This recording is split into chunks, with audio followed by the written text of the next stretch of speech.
Hello, ladies and gentlemen. Welcome to the WTV Live Network. I'm Hunter Valapek alongside me. My friend Zach Kastrick, welcome back to the booth. It's good to have you here, and you're in here for a good treat today. Omaha Westside, the number 2 team in the nation, in Nebraska against number 7 Omaha Central. What are you looking to see out of tonight's match? I mean, first of all, Hunter, it's great to be back here at Westside. This is where it all started for me, so it's great to be back. And like you said, I've got myself a good one of the best games Westside's going to see all season. And it's going to come down to Omaha Central's defense. It's what it was last year for Westside. The question is the team able to stop Braylon Warren, Tay Jenkins? The answer was last year was absolutely not. So far, the start to that answer, no defense has really had an answer, except for Bell West. They put up a fight. Yeah, Bell West giving Westside a scare last week, but other than that, it's been really good for Westside's offense. They have multiple weapons, like you said, Braylon Warren and Tay Jenkins, but on the outside, Eli Johnson, Mo Purify, Bryce Williams, lots of weapons for the Westside Warriors. Yeah, arguably Westside has the best offense in the state with Tay Jenkins and Braylon Warren. The obvious answer is Millard South, Jet Tamala, and everybody else over there, but it's a 1A, 1B situation between Millard South and Westside. Obviously, Millard South's just been running up the score on everybody the last few weeks, including last night, but Westside's right there with them. They're not going to play each other this regular season, so it'll just be when they meet in the playoffs, but Westside just got to take care of business each week. And then for Omaha Central, they have a really high-powered offense as well, led by 5-star Nebraska commit Torrey Pittman and quarterback B.J. Newsom. How do they get the offense going against this pretty stout Westside defense? Yeah, Westside's defense has obviously been really good for quite some time. Obviously, they lose a couple of guys from last year, but they really have seemed to fill that role. Coach Lamanji's just so good. Defensive-minded. You got 2 great defensive coordinators, Coach Queen, Coach Benning. They've been able to figure everything out, and this defense is really good. Like you said, you got to find a way to stop Pittman, 5-star commit. Obviously, he's committed on the defensive end. That has to be noted. His strong suit is playing safety on the defensive end. But they have their own weapons with Newsom. He likes to run the ball. And Caprice Keith transferring over from Bell West. He's really dangerous, especially in the kick and punt return game. Yeah, it's been really good for Caprice Keith coming over from Bell West, but going into the season, Caprice Keith and Pittman were 2 of the big highlight names, especially for Omaha Central's defense. And they're going to be tested tonight against Westside's offense. How does Central match up well against Westside, and how do they have to stop Westside in order to win this game? Well, the short answer, there's not a great way to match up with Westside. You have a really short and speedy back in Tay Jenkins that runs like he's 6'5", and we're really nowhere near that. And you'd never be able to tell if you didn't actually know his height. Braylon Warren can do it all. Obviously, he's going to be a Power 5 commit here come later this year, wherever he ends up deciding. And then he's got great weapons on the outside. You lost Keenan Cotton, but it's really not even been noticeable on the offensive end. He's just been spreading the love, whether it's Mo Purify, Eli Johnson, Quentin Warren. They find a way to get it up ball to somebody, and then they make stuff happen. Yeah, and if you're Westside, what are your keys to the game for today? There really is nothing more you can do besides just get the ball in space, get it to your playmakers. Westside is so good at that. Braylon Warren really doesn't push the ball downfield a whole lot, and there's really no reason to when your team is as good as Westside. Just get it to your playmakers in space, whether that's Eli Johnson, Tay Jenkins. He's really improved in the receiving end come at the end of last year. So get the ball to your playmakers, let things happen. On the defensive end, it's slow the receivers down, keep everything in front of you, nothing behind you. And then for Westside, this is another big top 10 game on their schedule. They face Omaha North, the number 3 team, who's the only team to beat Central. They have Omaha Central today, and then they have 2 top 5 teams in Elkhorn South and Creighton Prep upcoming. So how important is it to get this win today and get a good matchup against a top 10 team? Like we mentioned, there's 2 top teams in the state. It's clear-cut, Westside and Millard South. Millard South is what people would call a cupcake schedule. They really don't play anybody that good, so they're able to run up the score. And Westside's been putting up a fight. Granted, truthfully, although I'm wearing this W, I do think Millard South's a better team, but it really is going to be a close race when it comes down to it. But these games are all important. Nobody they play is going to be on the Millard South caliber, but it's just keep getting better. And Coach Lamanji said it every game last year. It's us versus us. We're not playing the team on the other side. It's us versus us. Make clean plays. Don't make silly mistakes, and you win football games. Yeah, and speaking of Millard South, with their infractions with the NSAA, they had to forfeit their first game against Arborview. And with even with yesterday's 77-0 win against Lincoln Southeast, they dropped in the wild card. They're number 9 in the wild card. So could be a high likelihood that that Westside could face Millard South either in the second round, the first round, heck, even the semifinals. And for Westside, I think the only way if they can beat Millard South is if they have this home field advantage. They haven't lost a home game here since 2018, perhaps. Yeah, it's pretty crazy thinking arguably the best team in the state isn't going to get a 1 or 2 seed in the state championship. It's really wild to think that, but that's kind of what happens when you have that schedule that they do. And with that infraction, losing that first game by forfeit it's pretty hard to deal with.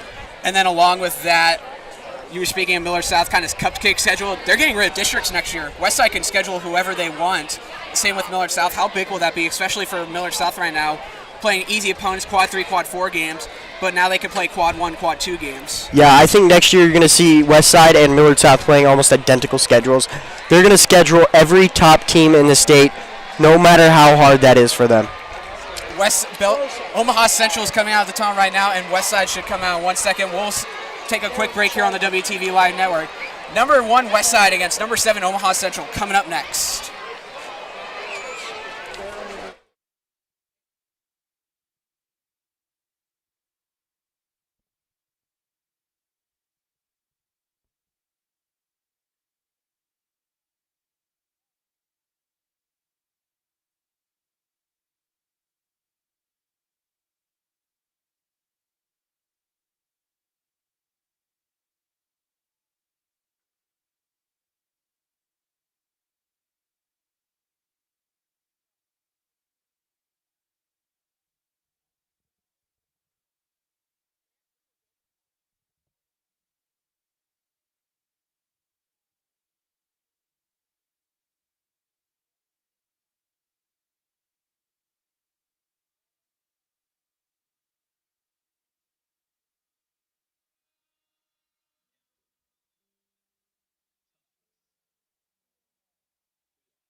Westside.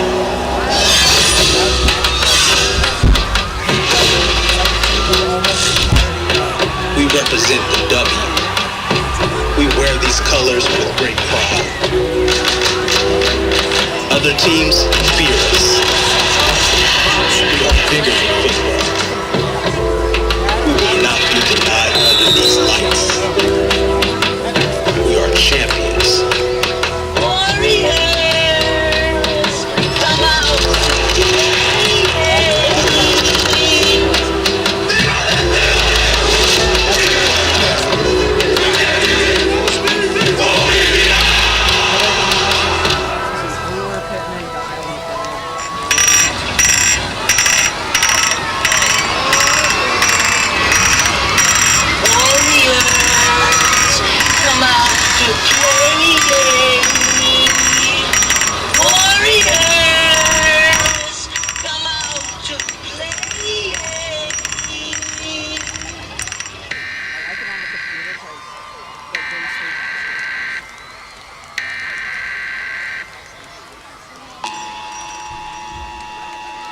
This is not a test. This is your emergency broadcast system announcing the commencement of the annual purge sanctioned by the U.S. government.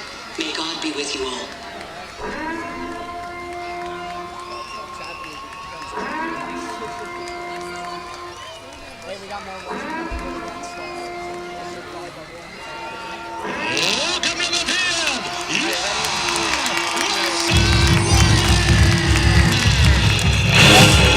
And here come the Westside Warriors. Number 1 in the state, being led out by Braylon Warren. And it should be a good one tonight, Zach. 2 top 10 teams vying for a spot. Both games a quad 1 win, and especially for Central, this is a key game right here on the road against the number 1 team technically right now. Yeah, both these teams are really good, but Westside is Westside. Anybody from Nebraska knows the big red W and how good they really are. It is a monumental task to beat Westside. And you know what's even tougher than beating Westside, Hunter? It's coming to Phelps Field and beating Westside. That is nearly an impossible task. Westside hasn't lost a home game since 2018, and with the Huskers being on a bye week, I think we're going to see several former Westside alumni, Caleb Benning, Tristan Alvano, maybe down on the sidelines. It is very possible, and Coach Lamanji, let's just talk about how good of a coach he is. Look at all those talent he's produced. Christian Jones, Tristan Alvano. The big one, how about the Atlanta Falcons safety now, former Notre Dame safety out of Burke High School, Xavier Watts. He's a dog. That is essentially Coach Lamanji's pride and joy standing on. I developed that guy. He started from where I started, and that's really who Coach Lamanji is. Putting up NFL talent from a little, what I would call a small town, Omaha, Nebraska, in the grand scheme of things. Well, with Gentamala and Millard South up in resurgence, I think they're a top 100 team in the nation now. Could be edging on the top 50, top 25 even. Recently, they've really put Nebraska football on the map. It has completely changed the last few years with Westside and Millard South just going at it for years on end now. And it's been, I feel like Nebraska has been primarily basketball talent. You've looked over these players over the past few years, like Josh Dix. Crap, man, I forgot a lot of them, but a lot of them played on Millard North, St. Thomas, Millard North, and Bellevue West. Those were some really stacked teams. But it's not basketball season right now, it's football. Westside kicking off, and Omaha Central will get the ball first. Everett Sherlison kicks it off, and we are away from Phelps Field. Returnable out of the end zone by Grigsby. And it's down to about the 24-yard line, and that's where Omaha Central will start. For Central, it all starts with picking up first downs. It's play by play. You don't want to go too crazy. One play at a time, positive yards every single time. You don't want to get behind the chains against Westside. That is really when you are in a tough spot and it's hard to beat.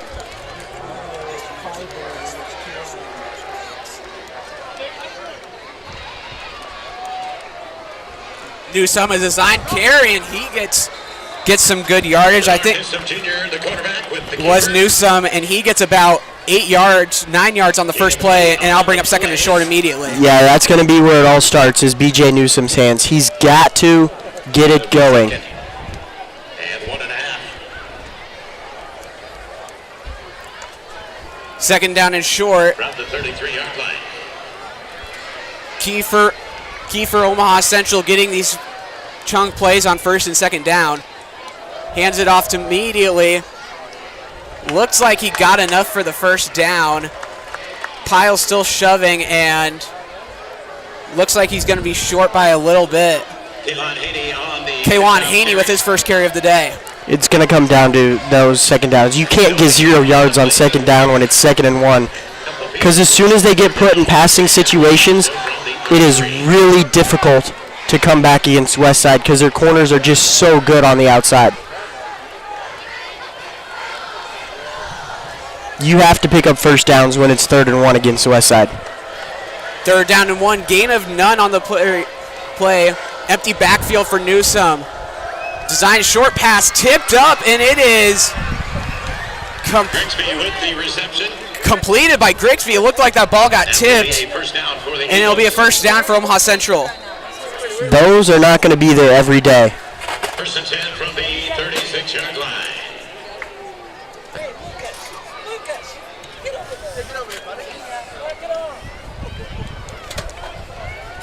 New set of downs for the Eagles. Empty backfield once again for Newsome.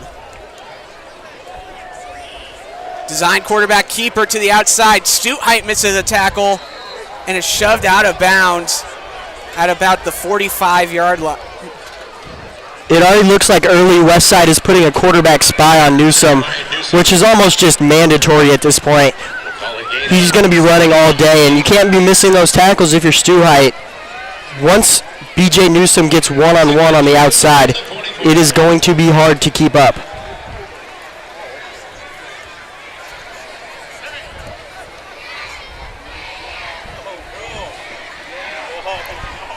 Another empty backfield for Newsome. Another quarterback keeper, and it looked like Haney on the carry actually. Yeah, Newsom actually lined up out wide at a receiver position on that one. Just trying to mix it up, keep Westside on their heels. Little wildcat.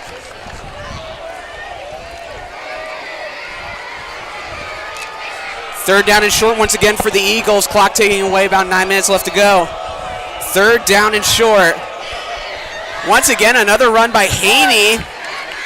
Did he get enough for the marker? And they are going to give it to him. That's exactly what Omaha Central has to do. It's bit by bit.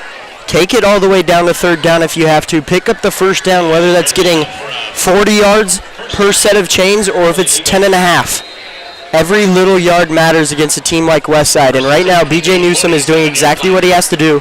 Take time off the clock and pick up first downs.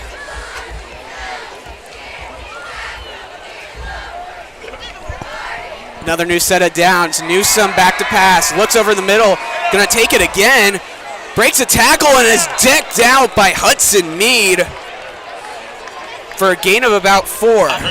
That's really not even that bad in the grand scheme of things. Picking up 4 on first down is positive yardage. And right there you see Newsom drops back to pass. But the corners are just so good for Westside. The corners on the outside and the safeties are unbelievable for Westside. It's going to be hard to pass the ball downfield. And you can see it already here. Reed McIntyre and Bryson Williams, the safeties, are at the 40-yard line. That's less than 10 yards from the line of scrimmage. Newsom throws it to the outside, caught, broken tackle, and a catch for Caprice Keith. Micah Benning with the tackle, and he's got enough for a first down. Yeah, really testing these young corners for Westside early, whether that's Micah Benning or really any of the new guys on the outside. You lost every corner off last year's team, so that's really where Omaha Central's got to attack. Attack the inexperience of Westside. Newsom, another designed run. Out on the far side, Stutheit misses a tackle, and he's got another 10 yards. And Central working their magic already. Lots of designed quarterback runs, and they are chipping time away. Already a 5-minute drive and counting. What I'm noticing early, Hunter, is everything is running to the left for this Central offense, whether that's where they just think their talent is lined up, but I have a feeling they're seeing something on film that Westside's defense is a little weaker on the left side, and that's the spots you got to attack. Quads out to the right, one to the far side. Designed rollout, under pressure, avoids J.P. Ryan, throws it over the middle, is caught, and walking in for the touchdown is Grigsby, and Omaha Central is on the board. That's just poor tackling. You can't miss that tackle if you're John Paul Ryan. That is an easy of a tackle you're going to get. You'll hear so many coaches at every level talk about open field tackles, and right there, that was the difference between 6 points and a loss of 10. JPR nearly with the sack. Good avoid by Newsom, and Grigsby was right there over the middle for a walk-in touchdown. Extra point is good, and we have our first score of the game. 7-0 Eagles here on the WTV Live Network, and we will take a quick break.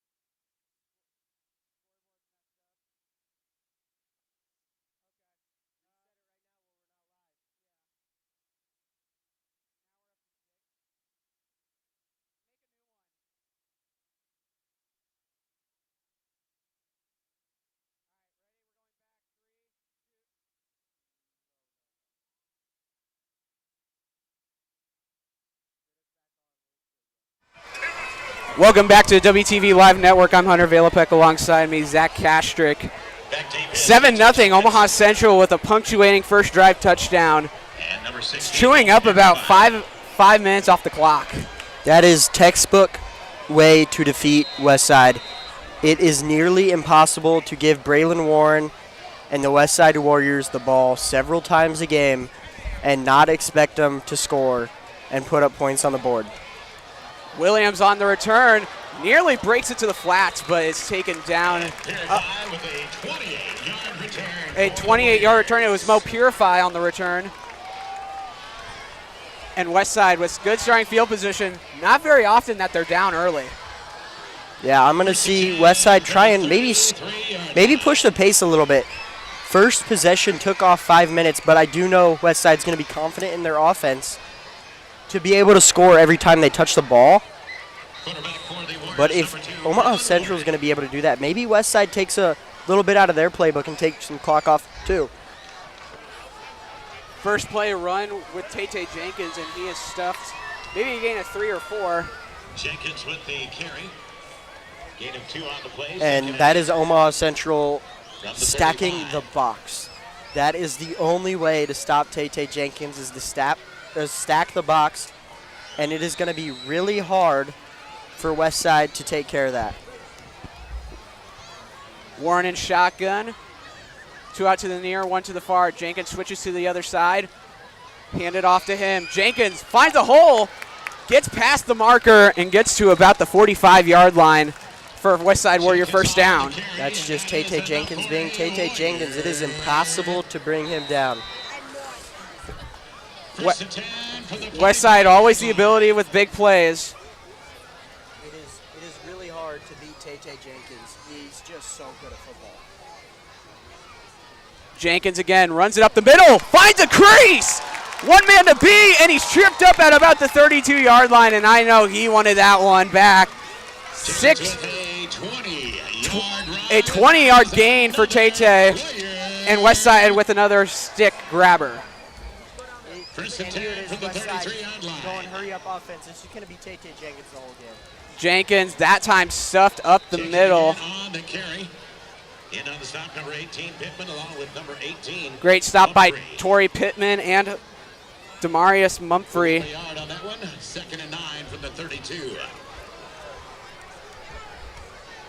Westside's going to take clock down just like Omaha Central did, and just not going to throw the ball. There's really no reason to if Tate Jenkins is going to be Tate Jenkins. They're going to pitch it to the outside. Their second running back, Quentin Malone, power back, gains about 5, and it'll bring up 3rd and medium.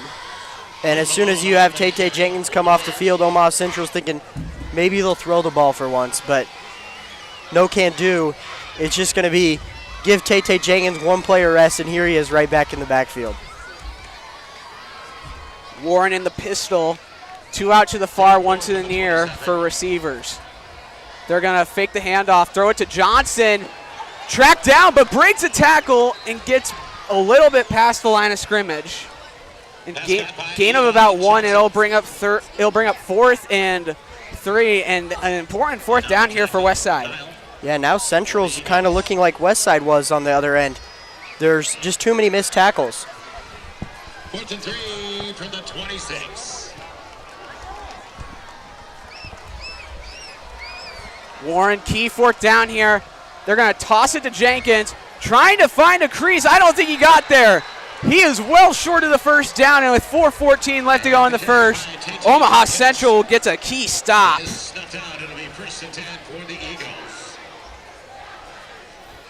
A huge stop for Omaha Central as they now have the opportunity to go up by 2 scores. And here it is. This is Coach Lamanji trusting the process, trusting his defense to get a stop and not give up more points.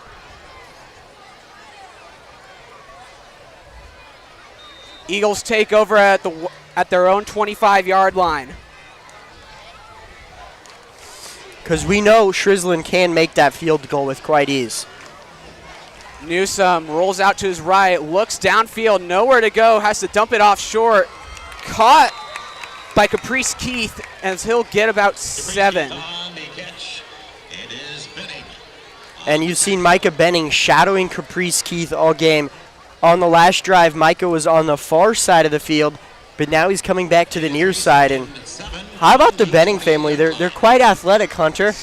Yeah, they've done a good job there. Damon Benning played a lot, had a great career at Omaha Northwest. Caleb Benning playing at Nebraska right now. And Micah Benning Looking like he might do the same thing. He's done good in his past few games. Yeah, here and at he's sophomore. just a sophomore, already on varsity starting, making plays. Handoff up the middle, stuffed immediately, but a good job to get some extra yards. Haney with the carry, and Quentin Warren was the first to meet him. Yeah, Omaha Central's doing exactly what you have to do against a team like Westside. It's taking the little plays until they make a mistake, and then that's when you see the touchdowns like the one they had. It was a wide open player in the middle of the field. 3rd down and short. Just a yard to get another first down. Westside showing blitz. Run up the middle. Not a lot, but it's enough for Haney, and another first down for Central, and they keep moving the ball. And we saw this last year, too. Semifinal game against Omaha North. They scored 13 points on Westside immediately in that first quarter. And right now, Omaha Central doing the exact same thing. Burning clock. Yeah, Omaha Central is just moving the ball the way they need to. 8 runs to 4 passing attempts is quite what you expect, but how about Newsome being efficient when he throws the ball? 4 for 4 with the touchdown. It is really impressive to see what they've been able to do. First timeout for Omaha Central, and we will take a timeout on the WTV Live Network. 7-0 Eagles.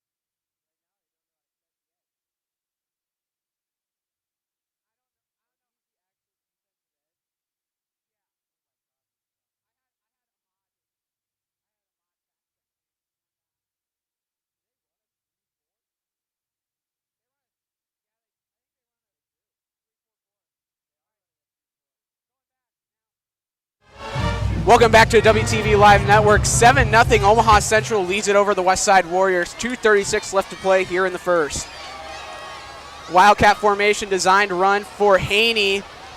Gets about 5 yards and is stuffed after that. That's just a great job of getting Omaha Central's playmakers the ball. When you can't get it on the outside of your playmakers, just start to play with them with the ball. There's no need to overcomplicate things. When your playmakers need the ball, just give them the ball. Omaha Central's been pretty shifty all day. Westside's really struggling to set the edge on the defensive line, and it's giving up wide open creases on the outside. Newsome looks over in the middle. It's caught by Haney. Gain of about 6, and that should be enough for a first down. And that time you saw Westside bring an extra rusher off the outside to try and set that edge. That time it was Spencer Stuhite coming off the edge from his linebacker position, just trying to keep the quarterback in the pocket. And if they can keep Newsome in the pocket, that may open rushing lanes up the middle, and that's when your QB spy and the linebackers have to do their job and fill those gaps. Newsome once more an empty backfield. Trips to the right, sending a man in motion. They're going to pitch it off. Grigsby gets about 1, and that's what you want here if you're Westside. Short gains on first down. That was a much better job of setting the edge by Westside. The linebackers recognized that early. They came up from their spots, and they kept them inside the tackle box, inside the hashes. When the playmakers get in space, it is hard to bring them down. Big loss for Westside was outside linebacker Christian Jones, now at UNL. So that is a huge loss. It is nearly impossible to fill a spot when it's a player like Christian Jones. Butkus Award winner. Newsome looks to the outside, tucks it and runs. Breaks through, still on his feet, now a dog pile. And Newsome will get it up to about a 3rd and 6. And right on cue, I say you got to set the edges. What does Westside do? They're setting the edges, and that time you saw Newsome want to go to the outside, but he couldn't. So he found a rushing lane up the middle, but that's when you're starting to run to the heart of the defense. And Westside has always been really good at collapsing on the ball, and it's hard to break gang tackles. And right now, Westside has figured out what went wrong on that first possession, and they're fixing it. Clock running out here on the first quarter. Central doesn't need to run a play. And it looks like they're just going to let this clock run out, as we will take a timeout here on the WTV Live Network. After one quarter, 7-0 Omaha Central leads.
Welcome back to WTV Live Network. I'm Hunter Valopik, alongside me Zach Kastrick. Second quarter action underway, and it's been all Omaha Central, especially in the time of possession. Yeah, Westside's only had the ball for less than 3 minutes in that quarter. That is just a great job of keeping what Westside, what their strong suit is, the offense off the field. And that's how you beat a team like Westside. Newsome tucks it, throws it wide open. Grigsby off to the races, still on his feet, and is down to the 11-yard line. Westside is really showing a weakness in the secondary. They are really struggling. How about Grigsby? He's having an amazing game. This is textbook. Look at Newsome, keeping his head upfield, finding the receivers instead of putting it down and running. That is just great quarterbacking. Great job keeping his eyes downfield. He caught the Central touchdown earlier in this game in the first quarter, and now Central in the red zone looking to go up by 2 possessions. Quad box out to the near side, runs it up the middle, stuffed immediately. No gain on the play. Monty Casello going in there with the stop. Running straight downhill through the tackles by Westside. It's hard to do. You can't really run straight up. You're not going to be able to go hat for hat against a team like Westside. They're just too big, too strong, especially up front. When I was talking with these guys after that Bell West game, it was a close game, but they were very confident coming into this game. They knew they had a lot of fix, and right now they probably need some more fixing. Yeah, right now Westside's really got to find a way to strengthen the secondary. Newsome reverses field, wide open man in the end zone, and it's a touchdown. It's Torrey Pittman on the reception and the touchdown. And Central punching Westside in the mouth early. It's 13-0.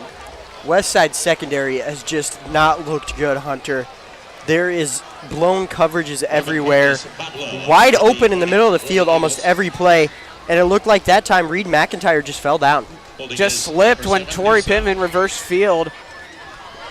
And on for the extra point is Vargas Pablo, and he'll kick it in. It is up and good. And we will keep it here on the W. Eagles 14. But it's been all Omaha Central today right now. And through the first 14 minutes of football, Central's done a really good job. Did you see here, Reed McIntyre, he just slipped. He just slipped. There's nothing more to it. He thought Pittman was probably going to attack the right pylon. He overplayed on defense. And there it is. And that was the big play at the beginning. It's third down. B.J. Newsome keeping his eyes downfield. And once again, it's wide open in the middle of the field, Hunter. That's what it's been all game. Yeah, right there you saw Eli Johnson coming down. He was expecting the run. But then it's kind of a little option play. Throw it over the middle. Caught Johnson right by surprise. And it was a big gain, especially on third down. And Omaha Central out and running early. Yeah, like I mentioned earlier in the game, Hunter, the Westside safeties have been 10 to 12 yards off the line of scrimmage, and they're coming down really fast. They're attacking, expecting some sort of run by the quarterback or the handoff or whatever it may be. And then when they're coming down 100 miles an hour like a speed of a train, the other team's running the train the other way, you're not going to be able to stop fast enough to turn around and get back with those wide receivers. And right now, Omaha Central's doing a good job of that. And later in the game, that opens up the play action possibility. As the kick is away and we have a flag out. It's probably going to be an offsides for leaving early for Central. But right now, dare I say, Westside is getting out-coached. It's really as simple as that. Right now, Westside safeties are coming down way too hard, way too fast, and the middle of the field is wide open. Yeah, it's been a tough day for the Westside secondary. 2 receiving touchdowns, both of them pretty huge ones at that. Omaha Central already 94 yards passing. Yeah, and right now it's been a very fair dosage of run and pass. 12 runs to 8 pass attempts. And BJ Newsom is still 100% with the completion rate. He's 8 for 8 for almost 100 yards now. And he's taking what the defense gives him. He's not forcing anything, finding his receivers wide open, and he really hasn't done anything spectacular. But if that's what it's going to take to beat a team like Westside, it's always been you have to make plays, you have to make plays, you have to be spectacular. But right now, BJ Newsom being a hashtag game manager and just doing what he has to do. Return from about the 25-yard line. Mo Purify gets up to about the 40. And another good starting field position for Westside, and now their offense down by 2 scores. What do they have to do to get this one back into a manageable position? I don't think they really have to change up much. Last drive was a really good drive. They just couldn't get enough yards on 4th down, but I think they're going to be just fine. Keep giving the rock to Mr. Tay Jenkins, and he's going to be fine. And I do have faith in Westside's coaching staff to make some changes on this defensive end to slow down Omaha Central. What I saw in the last game against Bell West, they had a really hard time punching into the end zone from the red zone. Runs it up the middle. Jenkins crashed down immediately upon by the Central defense in a gain of 2. Right now, Central's doing a great job of stopping Tay Jenkins. That is a really tall task. He might be 5 foot, 5'8", 5'10", whatever you want to call it, but he runs like he's 6'6", and it's hard to bring a guy like that down. Now you got to see here if Warren in the passing game can get open. Jenkins in the backfield. Warren looks, blitzer off the side, goes long, has a man, but it's incomplete, overthrown to Bryson Williams, and it'll be 3rd down. That's the first time Westside's tried to get the ball downfield. He had a guy a little bit there. Williams was asking for the flag, but I really don't think he was going to get one. Looked like maybe a little bit of an underthrow from Braylon Warren. Or not underthrow, overthrow. He rarely underthrows receivers, Hunter. His arm talent is off the charts. 4-star prospect taking a visit to Iowa tomorrow in their marquee matchup against Indiana. But right now, focus on this game. 3rd and 9, and a key 3rd down here for Westside. Looks like a design screen. They get it down there. Some open space for Jenkins, and he has enough for the 1st down. Gets hit hard, but is in Eagle territory. And I can't emphasize how big that was for Westside. Yeah, you just got to give Braylon Warren some confidence. And how do you lose Tay Jenkins, Hunter? He's the best player on the field. You can't let him get in open space. Eagles are doing a nice job. They're disguising blitzes, mainly coming from the linebackers off the Braylon's blind side. Right there, just a nice find to Jenkins. A little bit of a muff snap. Jenkins gets the ball, runs it up for about a gain of 3, and it's 2nd down. Yeah, Westside's always been big on trying to run through the tackles, but their O-line is on the smaller end this year, Hunter. They're not huge when it comes to size, and it's going to be harder to run through the tackles, and I wouldn't be surprised if you start to see Westside try and get it outside the hashes to the numbers and just get some players in open space like they did with that screen to Tay Jenkins. Warren will option play, and it's blown up immediately. Jenkins still on his feet, breaks it to the outside, and I think maybe just got back up to the line of scrimmage with a flag on the play. I think you're gonna see a late hit possibly. I think it's a blindside block. That would make sense with the way Tay Jenkins come out of nowhere. Omaha Central is very arguing that it's gonna be on Westside. I think it was the left tackle, Ahmad Rustamov, who came off, maybe hit one of the blitzers on the shoulder pads. Yeah, Omaha Central's defensive lineman Aubrey Ross is very confident that this one is going against Westside. And it'll be a block in the back. 74. 10-yard penalty from the spotted second out. So it remains second down, but it's 5 yards from the spot of the foul. And that will bring it back a little bit further. Yeah, Westside, this is what you can't do. Can't get behind the chains, and now you're in a second and a really long situation. Second and 26. Second and 26 And from the 38 we saw this last week against Miller, a couple weeks ago against Millard West. They had 1st and 30, one-score touchdown to Eli Johnson. But this is a whole different team in Omaha Central, and they've done a good job at limiting all the facets of Westside's game. Jenkins gets blown up in the backfield. Warren still looking, nowhere to go. Warren is taken down in the backfield. Yeah, Tay Jenkins is not big enough to be pass blocking. with the sack. I'm sorry, he runs like he's 6'5", but he's not 6'5". He got absolutely blown up. Tay Jenkins just not big enough to be a pass blocker. And Braylon Warren had receivers downfield. He kept his eyes down there.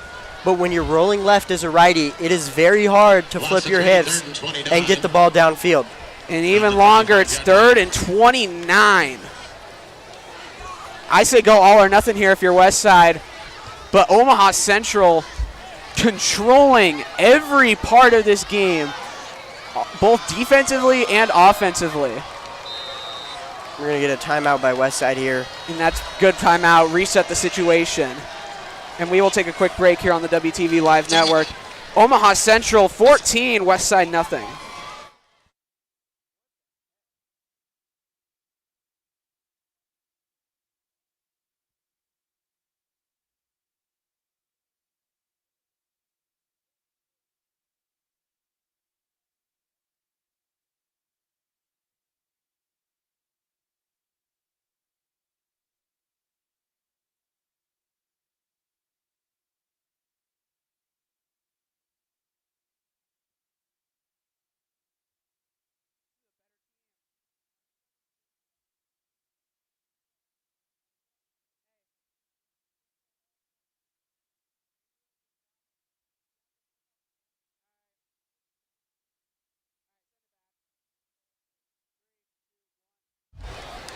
Welcome back to the WTV Live Network. 3rd and 29 for Westside as they trail 14-0 here with 7:50 in the second.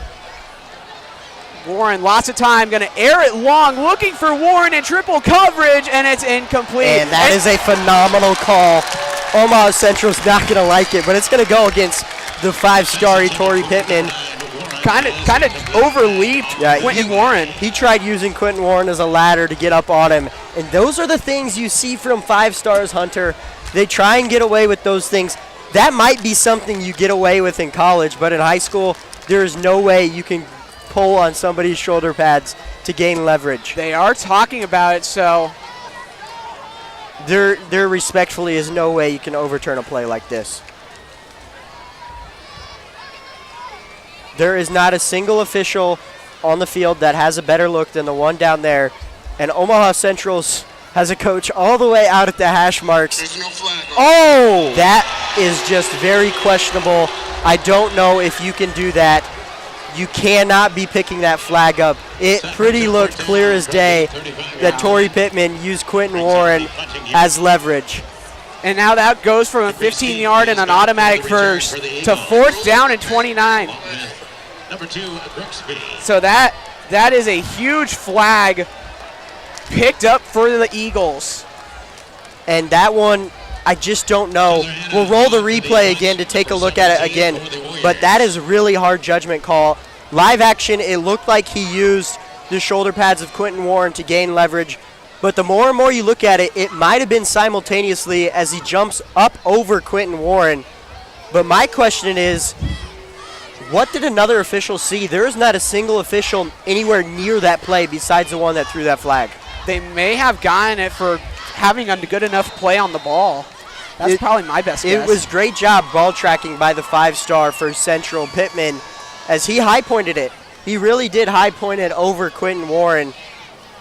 But when you prevent a player like that to make his jump towards the ball, it is hard not to call that, and I'd really like to know what the officials saw to pick that one up. Tyler Hanna punted it away, and Omaha Central will have excellent starting field position for their third drive. First two ended in touchdowns, and Westside getting shut out on their first two drives, and they've only had two with 7 minutes left to play here in the second half, in the second quarter. And whether or not you want to call that a flag or not, that was not a great drive by Westside. It really wasn't. It came down to a 3rd and long in a sort of a Hail Mary situation. They nearly got bailed out with a flag. But you can't be putting yourself in situations like that. You really can't. Omaha Central 9 first downs in the first half. To Westside's 3. Trips out to the right, handed off immediately. Haney breaks loose, and he is finally taken down. Hit about after 2 yards. Chugged up his way to about 8 yards. I'll be curious to see what they said on the sideline to the defense. That time the safeties lined up a little bit further back. That play moves the Eagles back into Warrior territory. And I don't know how long it's been since Westside has been down 3 possessions other than last year's state championship against Millard South. It's been a long time, I can tell you that. Handed off. Haney bounces to the outside, makes one man miss, and gets it to about the 41-yard line. And another Omaha Central first down. They are controlling the ground game, the pass game, all the game. Yeah, there's really no way. Like, Westside this has never really happened to Westside. I'll go through and try and find a number for you the last time this happened. But I can tell you what, it was not in the last 3 years. That is most definitely not a thing. Their last regular season loss came against North Platte in 2022. One of only 2 losses under Coach Lamanji. And in that game, North Platte ran the ball as much as they wanted. The last time Westside really had a close game at home was last year's season opener against Omaha North. The first half, it was a really close game. 2-0. Yeah, it was, but it wasn't no 3-score deficit for Westside. It's been a long time since Westside's been down this much at home. And we kind of saw this last week against Bellevue West. They were giving them a run for their money. It was in the passing game mostly. Had 1st and goal down by 8 with an opportunity to tie it. Westside defense stiffened up in the red zone, not allow it, but right now Westside's defense is bending, and if they allow a touchdown right here, it may well be broken.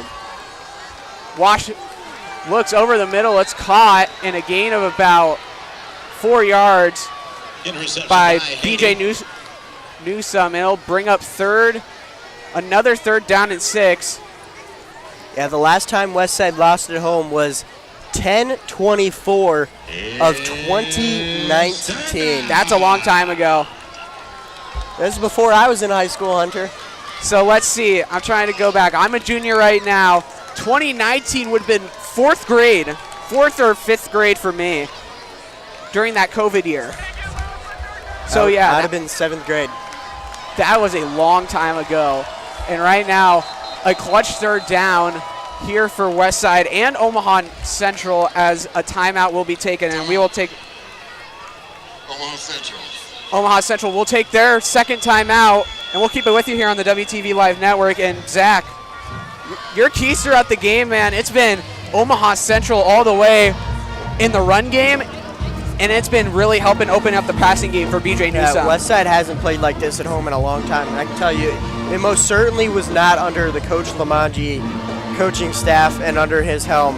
It was the last time they played like this. Coach Freund was the head coach, and he was a heck of a head coach too, but it's been a long time since Westside's looked like this. Yeah, it's been not so great for the Warriors, and it's been their offense that has been the most surprising to me. TJ Jenkins had a few good rushes for 20-plus yards, but otherwise than that, he's been stuffed most of the time, and Warren has just been unable to get a pass out. It's been good coverage downfield by the Central secondary, and a questionable flag that got picked up also helped them. But that will bring up a big 3rd down, 3rd and about 4. Westside needs to find a way to stop Omaha Central on this play. Any ways necessary. Could be 4 down formation for Omaha Central. They look deep down the sideline. It is incomplete. Eli Johnson there in coverage, the Northwest Missouri State commit, intended for Torrey Pittman. And that's a big 3rd down stop for Westside. And that came from the pressure right there. There's a little bit of an underthrow because of the pressure. And you got to be careful, man. Turn your head around if you're the DBs. That really could have gone bad for Eli Johnson. He did not look back. I would for the say ball. if Pittman stopped and let Johnson hit him, that would have been definitive PI. 100%. But it looks like they're going to go for it here on 4th down. It's 4. Clutch 4th down. Low snap, handled well, looks deep, has a man, it's Grigsby! Oh my goodness, touchdown Omaha Central. Micah Benning got burned. And on 4th down, Omaha Central is putting daggers up against Westside. It is 20-0. Yeah, Omaha Central. Grigsby just making Micah Benning look like who he is, a sophomore wide receiver that's really young. You gotta be better than that if you're Westside. You can't be giving up blown coverage like that. That was really just a simple route all in all. He just ran a quick little post to the outside, the pylon, and BJ Newsom stood in there, delivered a great pass. Try is through. And we will take a break here on the WTV Live Network. 21-0. Central leads it over Westside. Eagles.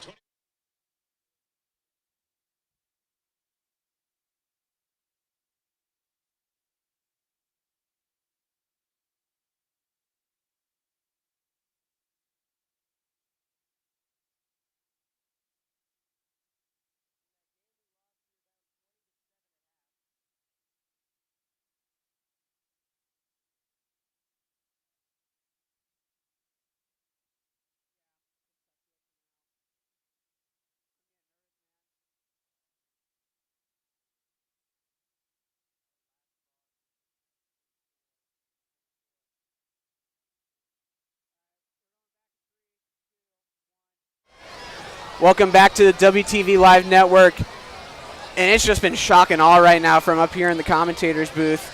21-0. Omaha Central has come into Phelps Field and has punched Westside in the mouth. Yeah, Westside's had several close games at half in the past at home. But I want to say, don't quote me on this, this is a lot of digging. The last time they were down by a significant amount at home was when they were 20-7. And a special teams mistake by Mo Purify, and it just keeps going downhill for Westside as they will start at their own 7. Yeah, you can't be making those mistakes. Clean kickoff. I think Purify wanted to see it will go out of bounds, touched it.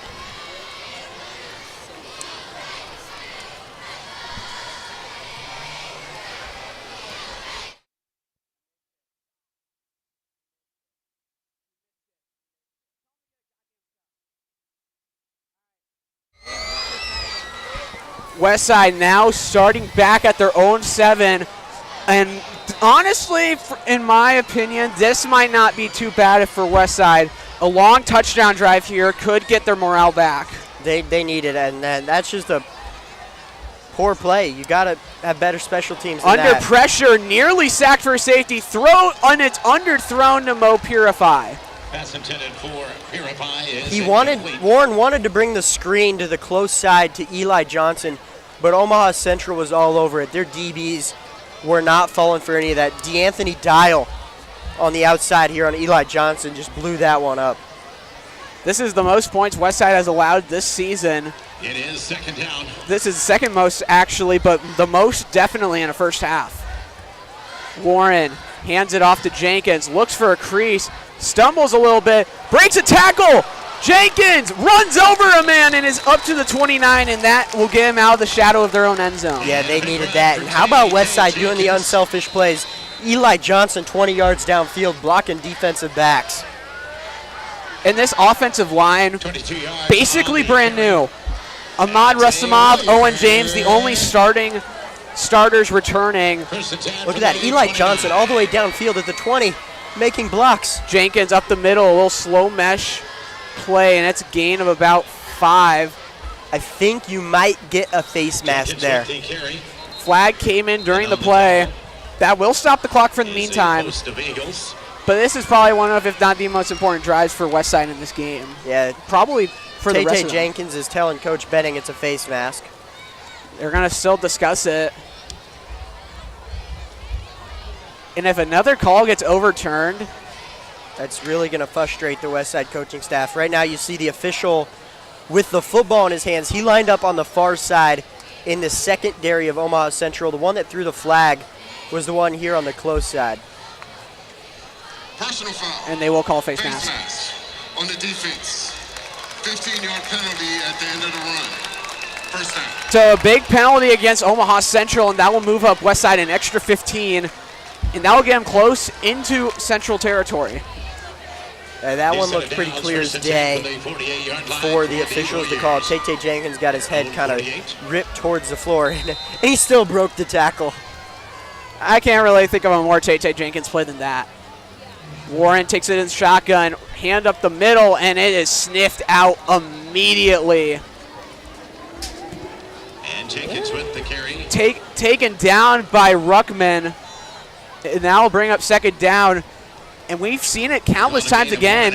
They've blitzed off the blind side from number 38, number 4.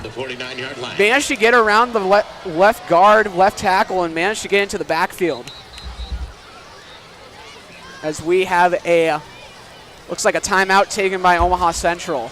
Timeout Eagles. Timeout. But, Zach, it has been, I have no words, honestly. Yeah, I haven't seen Westside play like this in a long time. I was on the mic for 3 years before I graduated for football, and they have not played like this at home in what seems like forever. Last time I can really recall them struggling so much was the home opener last year, maybe a year or two ago at Norfolk when Anthony Rizak threw his first interception in a long time. The last time I remember this being as close as it is right now, with Westside getting on the ropes, I believe it was 2 years ago when Millard South came here, overtime thriller, where Westside got a touchdown and then intercepted to end the game. But yeah, that one went to overtime. That was a great game as well. Last regular season loss, quote me not, against Kearney, at Kearney. I think it was against North Platte. North Platte, all the way out west. It's a long drive. Several years ago. That was a big, shocking upset against Westside. Warren fakes the handoff, quick RPO out to Andrew Taggy, trying to break free, and gets it about 2 yards away from the first down, but it'll bring up third down. Yeah, I like that. Put the ball in the star of your hands. It's Braylon Warren. Easy throws for him. Don't overcomplicate anything. And it's just been the yards that have killed Westside. They're getting out-yarded by over 100. Yeah, right now Braylon Warren is just not having the best of games. He's 4 for 7 for just 18 yards, and 13 of them on one play. And Tay Jenkins is blown up in the backfield. Again, that one's sniffed out by Elijah Middlebrook. And that will bring up fourth and even longer. And I think Coach Lamongi is going to opt to go for this. There's really, it's what you call no man's land. You're at the plus side of the 45. That's a 70-yard field goal. That's just not happening. There's no wind whatsoever tonight. And it's fourth and medium, a punt, too close to punt. So, and you saw Tay Jenkins. He's starting to get frustrated. He's just having no holes up front right now whatsoever. Warren, big fourth down. They're going to hand it off to him. Trying to break to the outside. Shifts back in, and I think he got enough for the first, and they're going to give it to him. That was all Tay Jenkins. There's nothing more to that than Tay doing Tay things. You really got no help on that play whatsoever. He just created something out of nothing. Good job by Omaha Central, set the edge. Nice block by Quentin Warren. Borderline block in the back by Quentin Warren as well there. That was close, but Westside gets the call to go their way, and it should bring them should have the last possession here, barring any turnovers. Warren, back to pass, steps up in the pocket, looks, still looking, flag fly in, probably holding. Warren breaks to the outside to the 20 and gets to about the 15-yard line, and we'll have to see what the penalty is. That's a textbook spot for holding.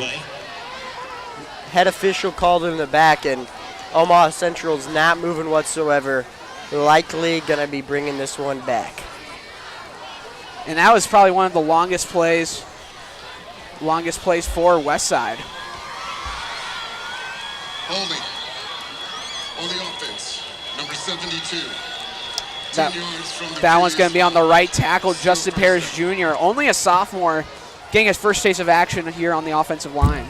Yeah, Westside's really inexperienced on that offensive line. They've really been struggling tonight against a really good Omaha Central defensive line. 2:08 here to play in the second quarter. Probably a must touchdown drive for Westside. Play action, blitz, gonna take it out screen to Quentin Warren. Unrelated connection, but a gain of about 10, maybe 8. Yeah, this is how you beat blitzes. You run screen plays, and that time it was just Quentin Warren really just turning around right from where he's lined up as a fullback, easy screen. My question is, why did he not cut back upfield? He really had a lot of green grass if he put his foot in the ground and ran towards the middle. I know there's 2 minutes left, but you had 20 more yards if he decided to do that. Bring up second and still really long. Warren pressured, has to escape again, gets it to the outside, and gets probably back up to the line of scrimmage, maybe a yard later, and 3rd down and 10. Yeah, right now, Westside's defensive line is just getting pushed back. Braylon Warren's not having a lot of time, and with Westside running routes downfield, it takes a long time to develop, and Warren's just not able to hook up anything with his wide receivers because he has no time in the pocket. If they do have to kick, Shirley's in 9 for 9 on field goals this season, made a state record 5 at Bell West last week. Warren pressured, can't take a sack here. Still looking, throws it over the middle, and it is caught. A big catch by the Washington State commit, Mo Reese Purify, and that gets him past the yardage marker, and another first down for Westside. That time, Tate Jenkins looked like a pro in pass block. Way bigger defender, Robert McDonald at 5'10".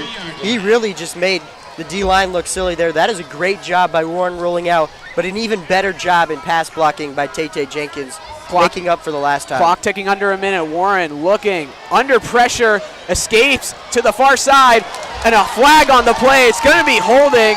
Warren goes to about the 3 or 4 yard line, taken down, but I think this one's going to be called back. It's going to be a block in the back, a hold, whatever you want to call it, here on the right side. Right about now. Oh, it's Justin Parrish. He pushed in the back right side of him. That was really an easy call for the officials. Holding. And they're going to call holding, even worse. 10 penalty from the. You couldn't hear what number that one went on 72. because the officials might cut out, but Sure, it's probably on Justin Parrish Jr., but now that will bring up another penalty to 1st and 20. we'll roll it again. It comes here on the right side, right there.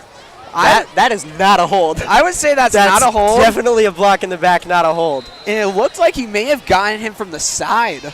Maybe not the back, but Unless they called something earlier, but I did not see any hold by Parrish earlier in that play.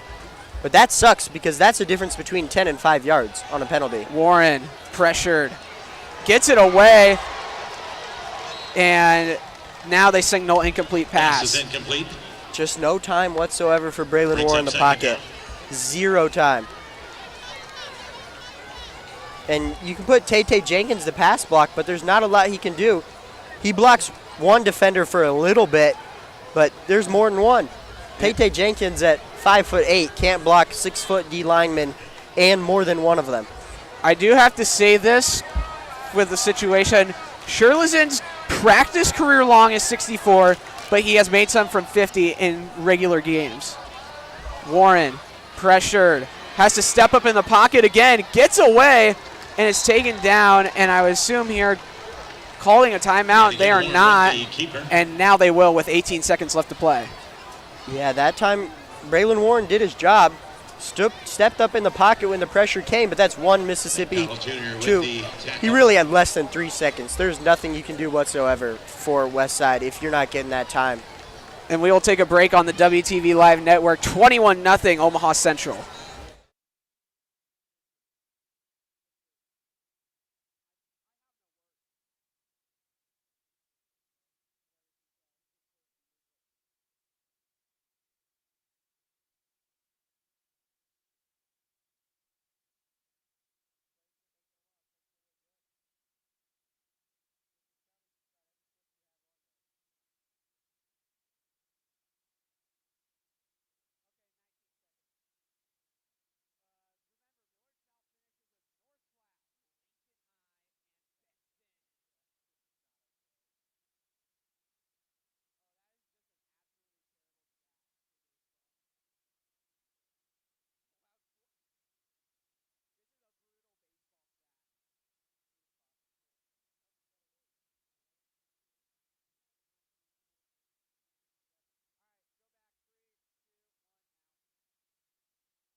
We're back on the WTV Live Network.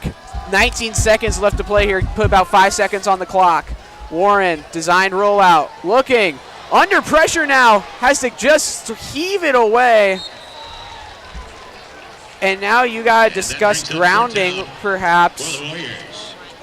But that will bring on Sherlizan to attempt a field goal. This one from about 46 yards out, and for Westside, they need points. Good decision there, though, by Braylon Warren to get the ball away instead of taking the big sack. On for the 46-yarder. 46-yard attempt from Everest Sherlizan. 9 for 9 on his field goals. Snap, hold, kick is on the way. It is off the upright. And no good. You can't return that one. I hate to break it to you, but that bounced off the upright. And the first missed field goal of the season for Everett Sherlizan. And another Westside to spare as a doink kind of emphasizes this first half. Yeah, there's really no words to put in that besides doink. That really sums up the first half. Omaha Central's defense has been phenomenal, and they're getting pressure so quickly on Braylon Warren. It'll be 1st and 10 from the 20-yard line for the Eagles. Westside playing prevent defense, but I would assume here just kneel it, take it to the half.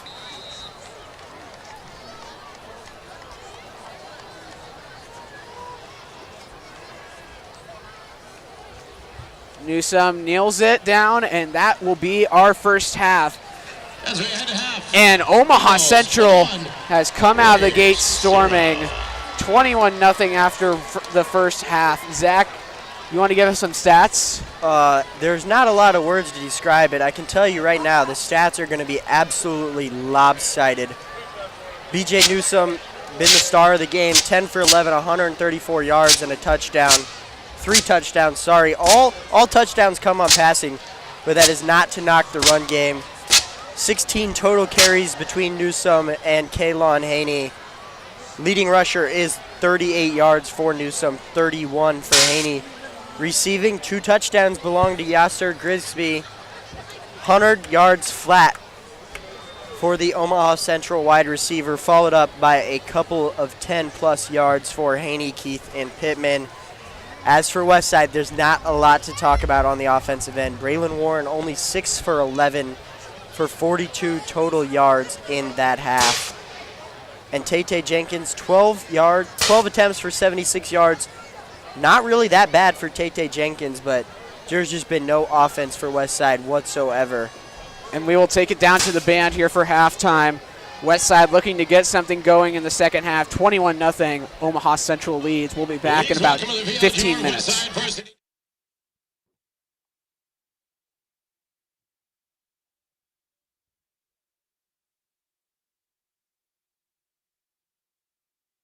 Giacomo, Gianna Ryan, Sylvia Wall, and Isla Ware.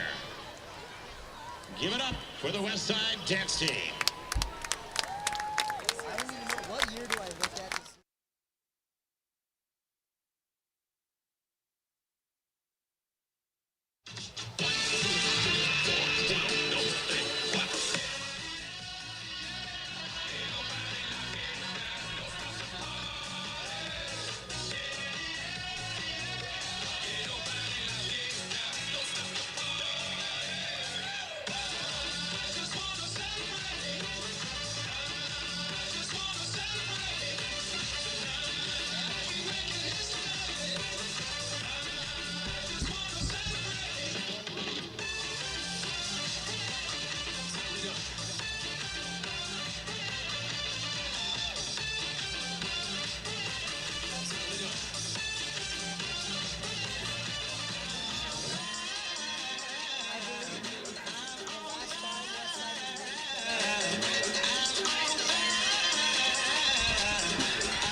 They are your Warrior Dance Team. Thank you, ladies.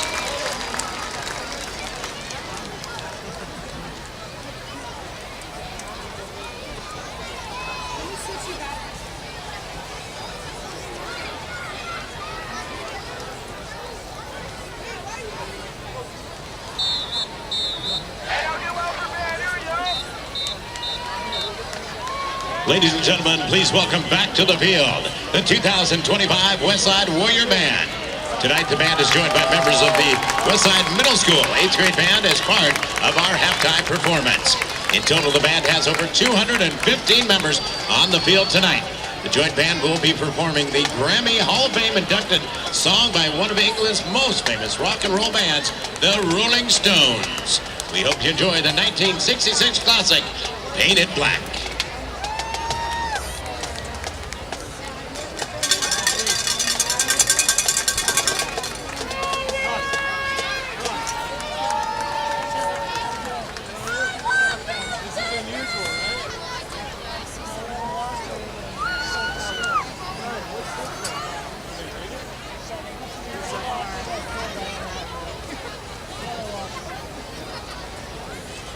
North was the first game we played this year, right?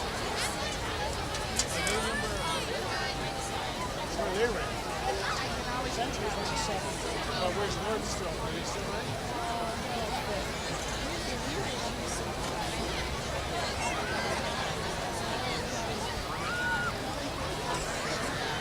Here we go.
The Warrior Band will now continue with a portion of their 2025 competition show entitled Everything in Its Right Place.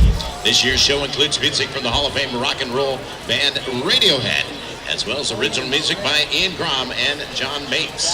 Featured soloists for tonight's performance are Lindsey Swanson on alto saxophone, Logan Top on trumpet, and Finn Jacobson on trumpet. The band continues their competitive season tomorrow at Papio South as they compete against some of the top bands from Nebraska and Iowa at the Titan Marching Invitational. The Warrior Band will be performing at 1:45 in the afternoon and would love to see a massive support from the amazing Westside community. Westside High School is proud to present in exhibition drum majors Milo Freeze, Christian Wong, Kedley Wong, and the 2025 Westside High School Warrior Band.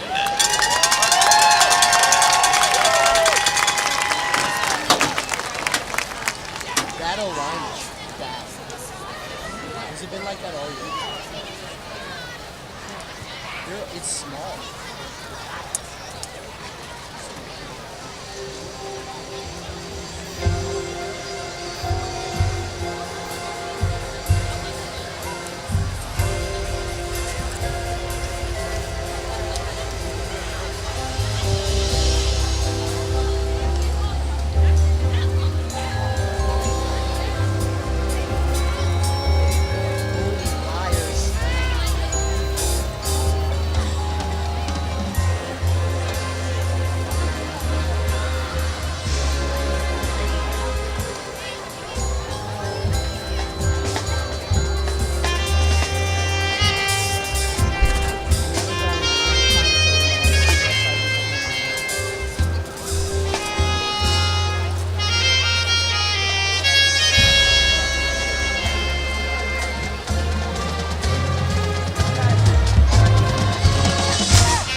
see the girls come back and let's say this thing. What did I do the last time we came back from the food series? We played WS.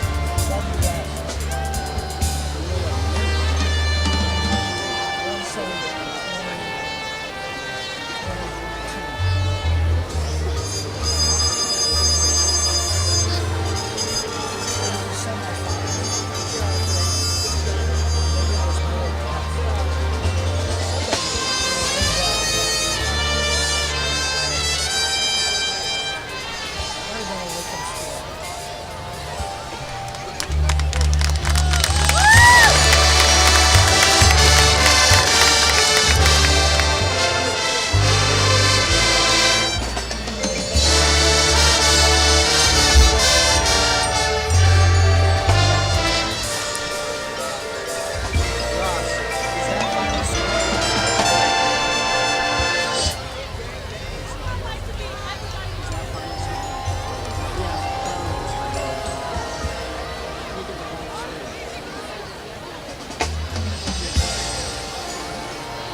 2025 Warrior Band leadership team members are drum majors Milo Freeze, Christian, and Kenley Wong, flute Q Alba and Elijah Garst, clarinet Gwen Austin, Silas Jorgensen, and Mitch Basic, sax Laurel Diggin, Sarah Rose Lonick, and Lindsay Swanson, trumpet Jamison Derby and Logan Top.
Hello, everybody. Welcome back to the WTV Live Network. I'm Hunter Valapek. Alongside me, Zach Kastrick. And Zach, I still have no words. I had no words going into halftime. I still no have words now. Omaha Central is up 21-0 on Westside. At home, by the way. Westside is at home. You want to give us some stats? The last time Westside lost at home, we already talked about this, was in 2019 to Millard South.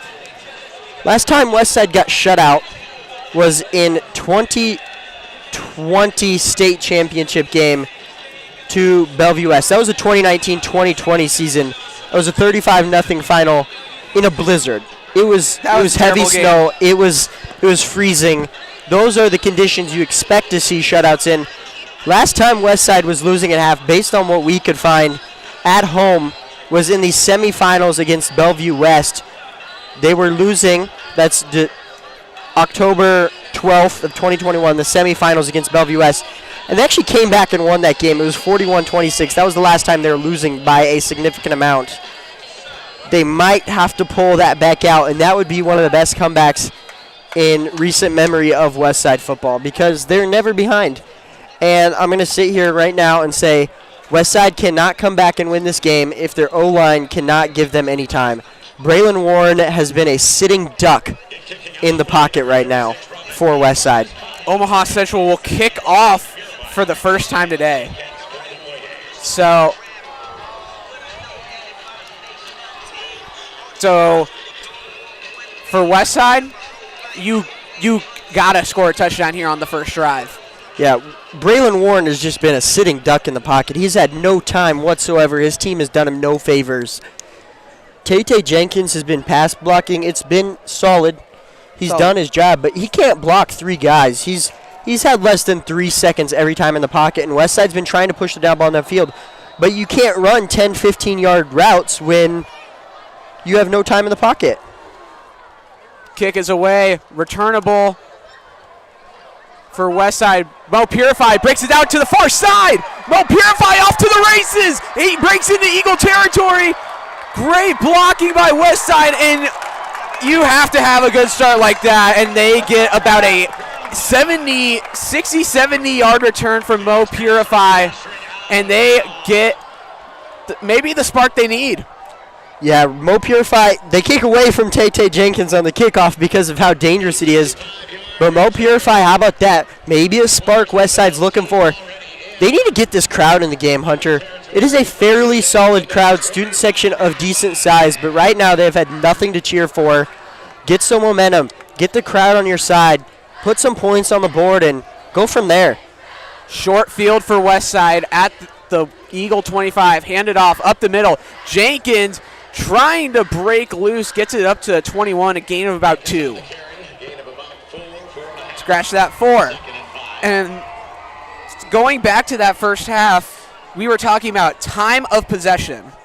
The Eagles were dominating it, all facets, but mostly time of possession. They were running the ball, they were running the clock out, and when they needed to, they went deep. Yeah, they've kept Westside off the field, which has been a recipe for success, and when Westside does touch the field, they've gone nowhere. Jenkins up the middle again. Scratch that, Warren to throw. He's going to try to take it himself, and he gets a sizable chunk. Gets it past the first down marker to about the 12. Beautiful run by Braylon Warren. I thought he handed it off to Jenkins, but Braylon Warren was staring down Mo Purify outside the numbers, and I don't know what the communication was, but Mo Purify went for a block. He did not run a route. He ran straight into his corner and tried to block. I don't know if that was an RPO where Mo Purify was supposed to have a route or if that was supposed to be a handoff, but good job by Braylon Warren making something out of nothing. Busted play, good job by Warren. Up the middle, Jenkins stuffed immediately at the 10.5. Jenkins up the middle.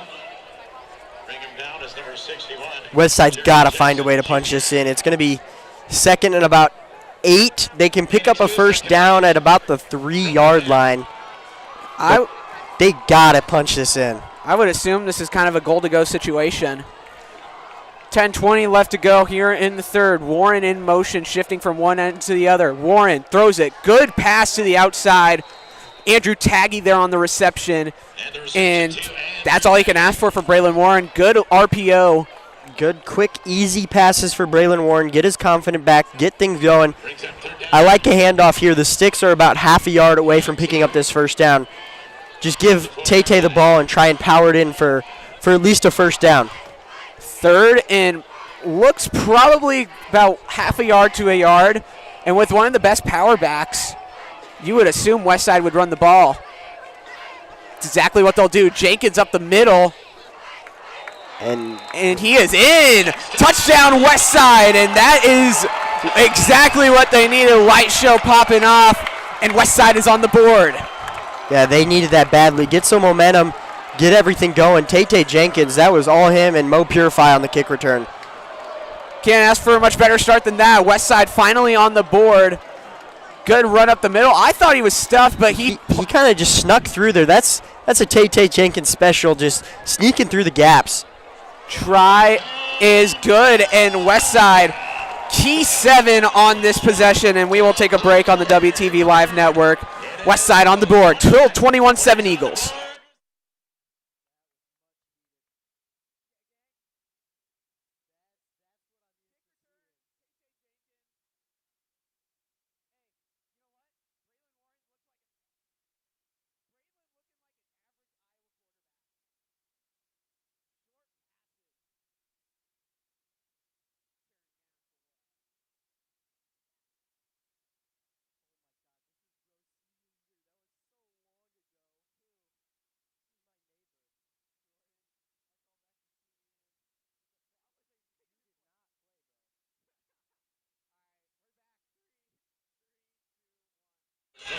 Welcome back to the WTV Live Network. Hunter Valopek, Zach Kastrick. Westside finally punches it in for a score, and Ever Sherlizan will kick it off for the first time since the beginning of the game. And now the offense did their job. Now it's up to the defense to see what they can do out of halftime. As BJ Newsom and especially, yes sir, Grixby have had their way.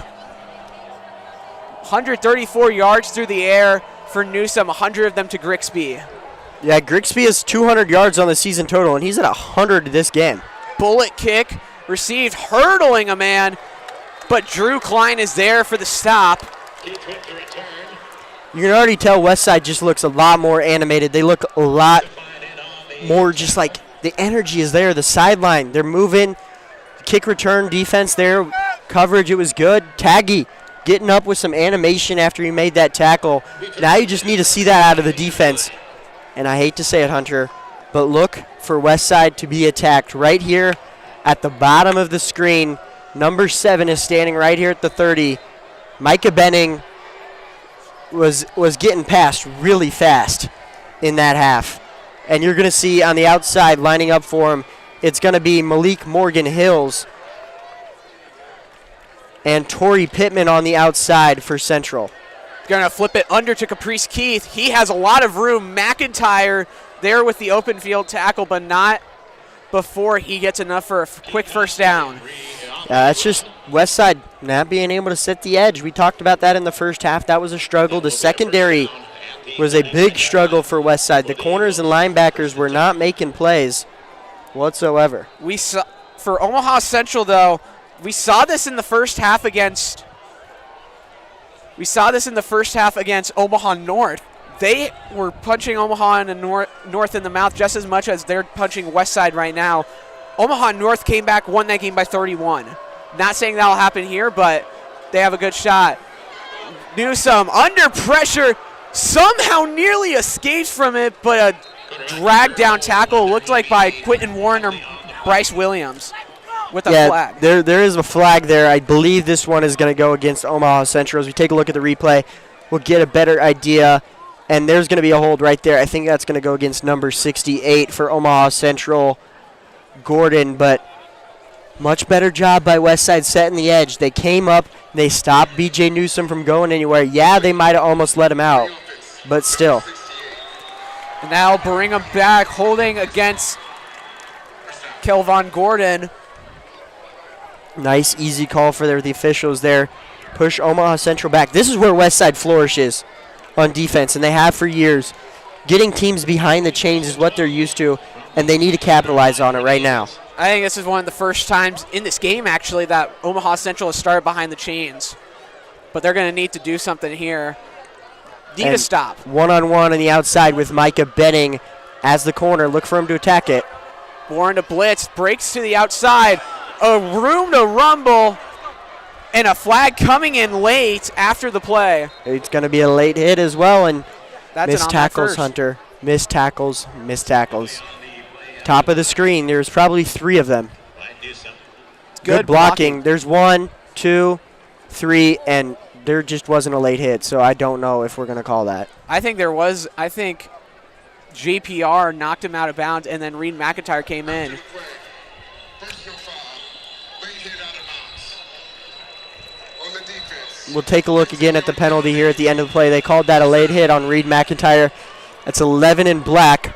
Again, missed tackles, good blocking on the outside. There he gets pushed out of bounds, and Reed McIntyre missed. He didn't hit B.J. Newsome.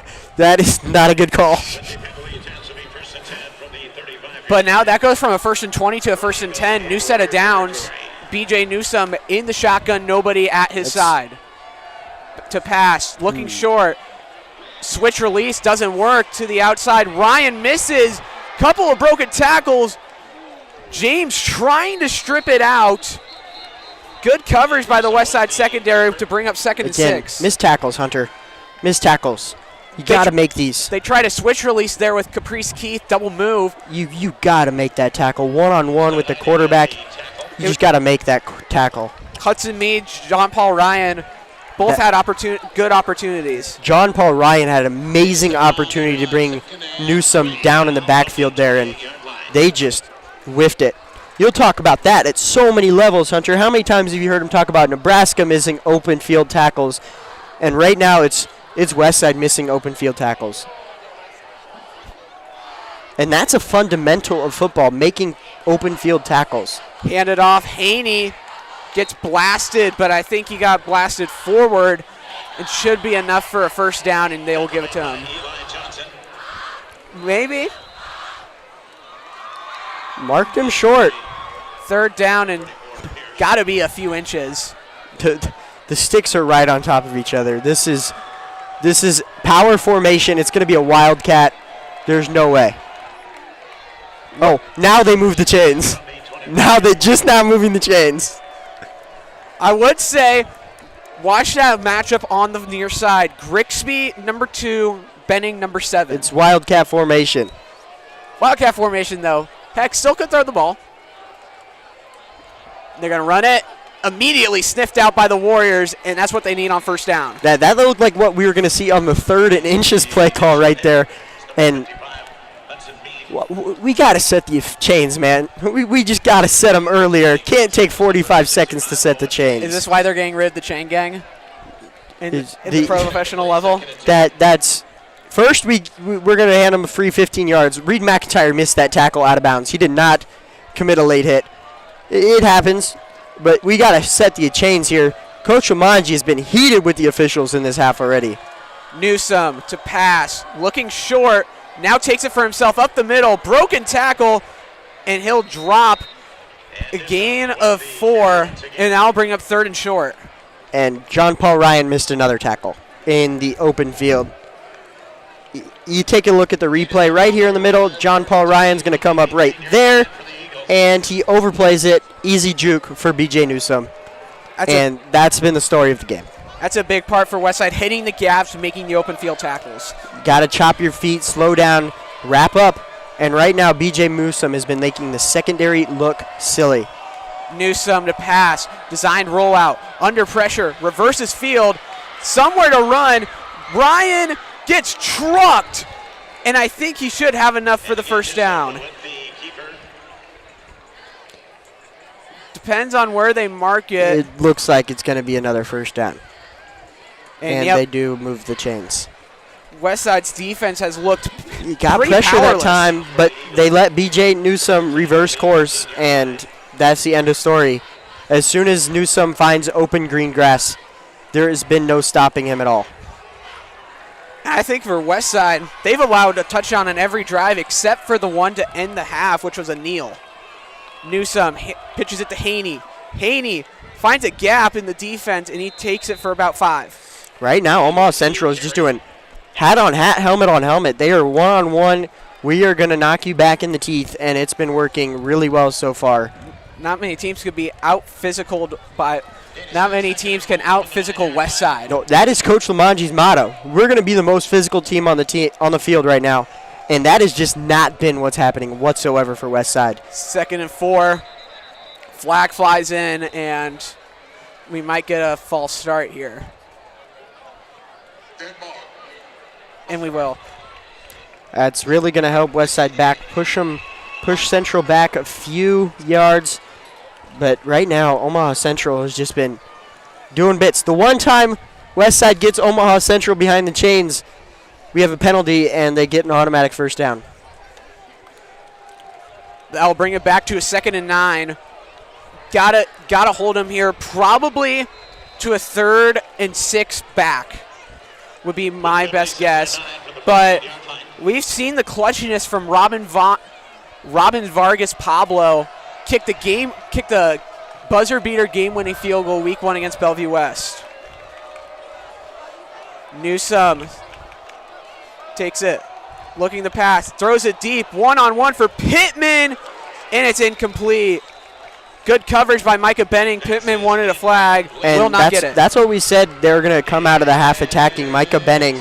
Right there, they had one of their best receivers in Pittman lined up on Micah Benning, and Micah didn't get his head turned around. Pittman was asking for the flag.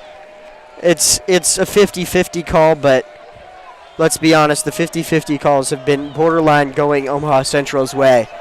So, big break there for Westside. Now you got to find a way to capitalize and hold Omaha Central to 3 right here. 3rd down and 9. Low snap picked up well. Newsome pressure, gets away, fires, incomplete. Micah Benning again. And that is what Micah Benning needs to do right there. That is textbook, picture perfect, learn from your older brother defense right there. Hate to put Micah Benning in the shadows of his older brother because he's played really good here in the second half. There is not much better way to do that defense right there. And didn't even touch the receiver, just put his hand out in front. It looks like an injured player down on the field. I think it was the intended receiver. Yeah. We'll watch a replay here. It looks like could be Grixby, who's been the MVP right now for Omaha Central. Micah Benning just played textbook defense there. He just put his hand out in front of the ball. There was no coming back from that. And we will take an injury timeout here on the WTV Live Network, 21-7.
Welcome back to the WTV Live Network. Field goal try for Omaha Central.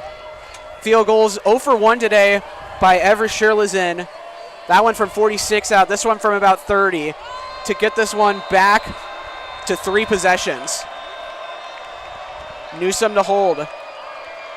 Snap, hold, kick is up, and it is just barely through. That cleared the crossbar by about 3 yards. That one was really close to not falling in, but that's success if you're Omaha Central. Back to a 3-score game. Let's see here. Just barely. And now for Westside, that wasted 6 minutes off the clock. Yeah, Omaha Central's doing a great job of wasting clock. Westside's going to have to go down, and they're going to have to score Quickly. about every time they touch the ball here. There's no way they can afford punts or turnovers. No punts, no turnovers, and their defense has to force 3 and outs. Their defense cannot be giving up point after point after point. Just can't happen, especially in a situation like this, now down 17. It'd be big if Westside could find a way to get another one of those kick returns they got out of Mo Purify coming out of half. Tate and Mo back to return. It's going to be one of the two touching the ball, both really dangerous when they get it. Just going to have to be something. Got to have good blocking. Just got to have at least 5 yards of open space. And after that, they could be gone. But it'd be huge here if they can get past midfield. Give offense a little life. But maybe a touchdown in the last possession could help their case. Yeah, Westside needs points badly. Kick is away. Looks like it's going to be Purify again. Return it out. Good blocks up the middle, but that time not as far, up to about the 33, and that's where Westside will begin. Return of about 23 yards. Yeah, I'd like to see Westside find a way to just get the ball in the hands of their playmakers, whether that's Tate Jenkins or Eli Johnson. I know a lot of fans are going to say, we got to push the ball downfield. We got to open up the playbook. You can't get the ball downfield when your O-line gives your quarterback 2 seconds to throw the ball. No. You got to get the ball out of your hands right now. That's going to be a lot of screens. It's going to be a lot of quick slants. It's going to be quick passes on the outside just to get the ball out of Braylon Warren's hands because he has had no time whatsoever. Hand off to Jenkins. Jenkins finds a hole, reverses back with a blocker, trying to break loose, gets it to about midfield, and where he'll be stopped. That is amazing job by Braylon Warren. He read that perfectly. Braylon Warren read that perfectly coming off the edge. There was defenders there ready to blow that up, but he just took that defender with him, and good job there by Westside. And it looks like another injury on the field for Omaha Central, and we will take another injury timeout on the WTV Live Network, 24/7 Central over Westside.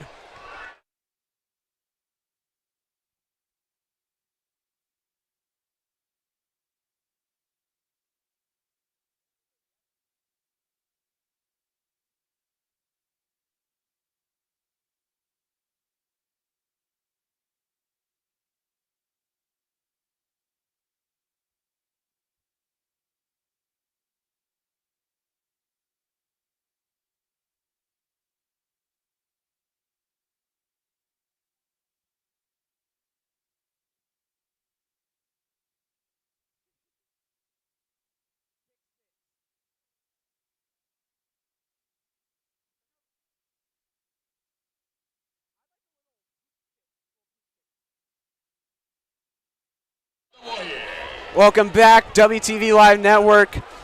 Westside first down near midfield, looking for a key touchdown drive down by 17. Play action, under pressure, hit as he throws, the ball is loose. It is an incomplete pass. Flag came in along the far sideline, along the near sideline. The flag came in really late as Eli Johnson was running downfield on the defensive back. That is quite possibly the only thing I can think of. I could see an illegal contact. It could be that. It was, I believe, Pittman in coverage. Depends on what the official saw down there.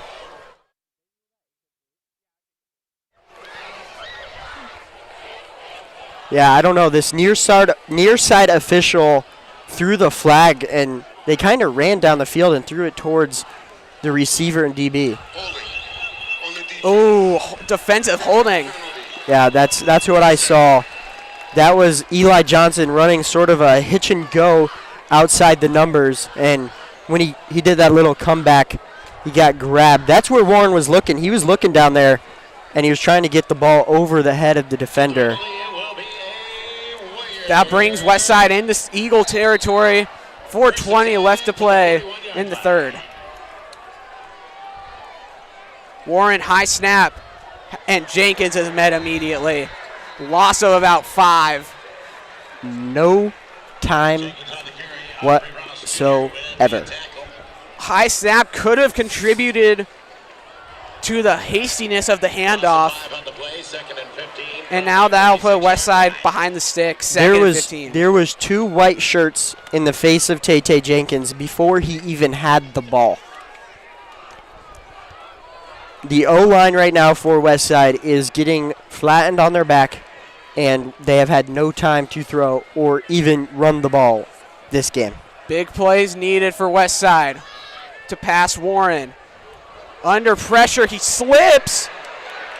Still say he's up, and now they finally call him down after Warren passed it. That is so aggravating as a fan, a commentator. The ball was in the receiver's hands. It looked like, when Braylon Warren got called down. It looked like the right call. It was down. Let's see what the flag is. And the student section showing there. I think it's going.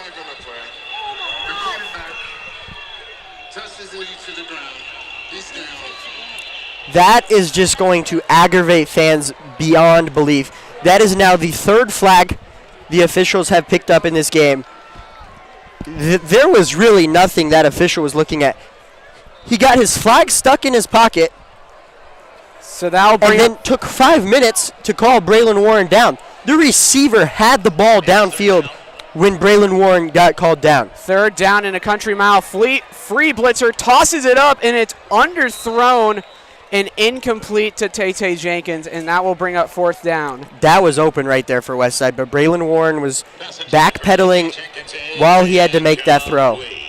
And that will bring out the punt unit.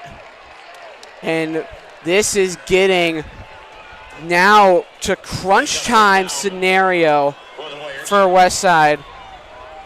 3:12 left. They've been dominated on all facets of the game. Unless if they can pull out some turnovers or some 3-and-outs, Omaha Central is looking like they will come out of Phelps Field with a victory. Mind you, the last punt by Westside was not great either. That is way better. Good punt by Tyler Hanna, out of bounds at about the 19-yard line. Westside needs to find a way to get a stop.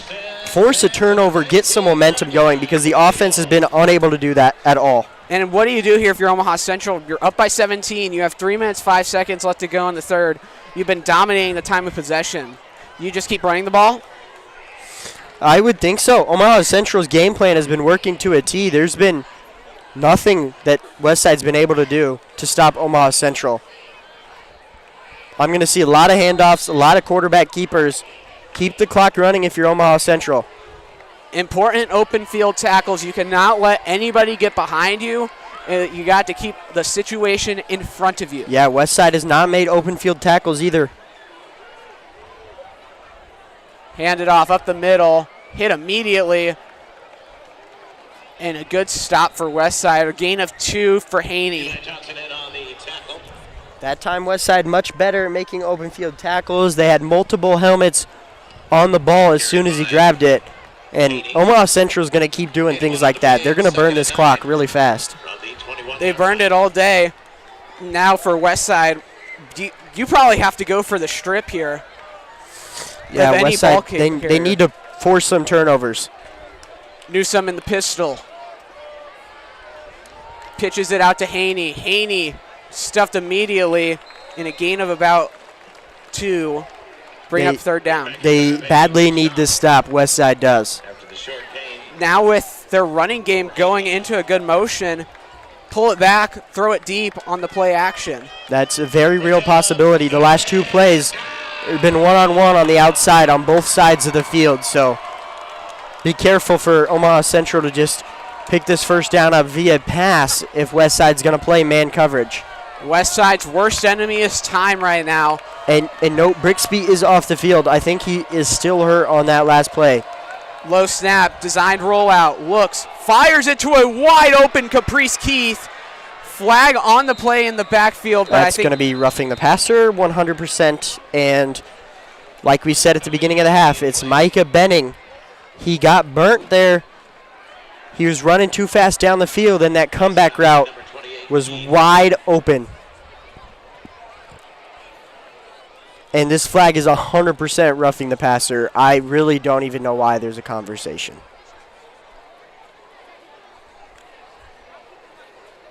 Personal foul. Roughing the passer.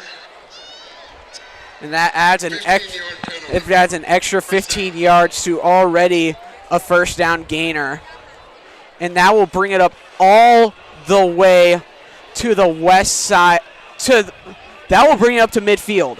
That a third down and 6, maybe 7, 8 yards at the Eagles' own 22, 23-yard line turns into that. It was bad defense. There's really nothing else to say besides that. Micah Benning got burnt once again, and he's really been struggling one-on-one, and here he is once again one-on-one.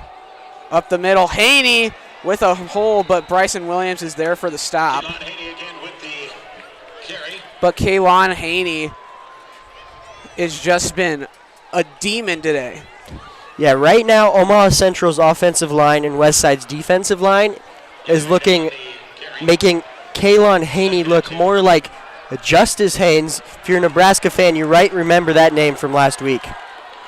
Quick pass to the screen, underthrown, and the biggest part for Westside there, stops the clock. Yeah, with 1:03, not a lot of time if you're Westside. Third down, and I must stop on 3rd and 2. They need this one badly. If I'm Coach McKay over on Central's sideline, it's 4-down territory. 100% without a doubt. Your defense has been playing really well. You're just on the other side of midfield. This is a 4-down situation, and we're going to be lined up with Haney to the left. This is what I call a run, most likely. Low snap, free rusher, gets it away, deep, incomplete, and no flag. Micah Benning hit. It looked like he hit Caprice Keith early, but they rule it incomplete, no flag. Low snap most definitely affected that play there. Westside needs to get home on that, by the way. Got to make that tackle right there. Monty Costello, the free rusher, and I think they may have gotten him on an overthrow. Westside caught a break there, but it is possible they ruled that ball uncatchable. But Micah Benning definitely came in early. We've been saying that name a lot, Hunter, Micah Benning, and it has not been in great context for most of this game. He has really been struggling on the outside. He's made his fair share of good plays. He's shown flashes, but right now he's really struggling on the outside. And shocking, punting the ball, they really want to pin Westside inside the 10 here. Field position game now for Omaha Central. Play clock ran out. They managed to get it off in time. And it's going to go into the end zone.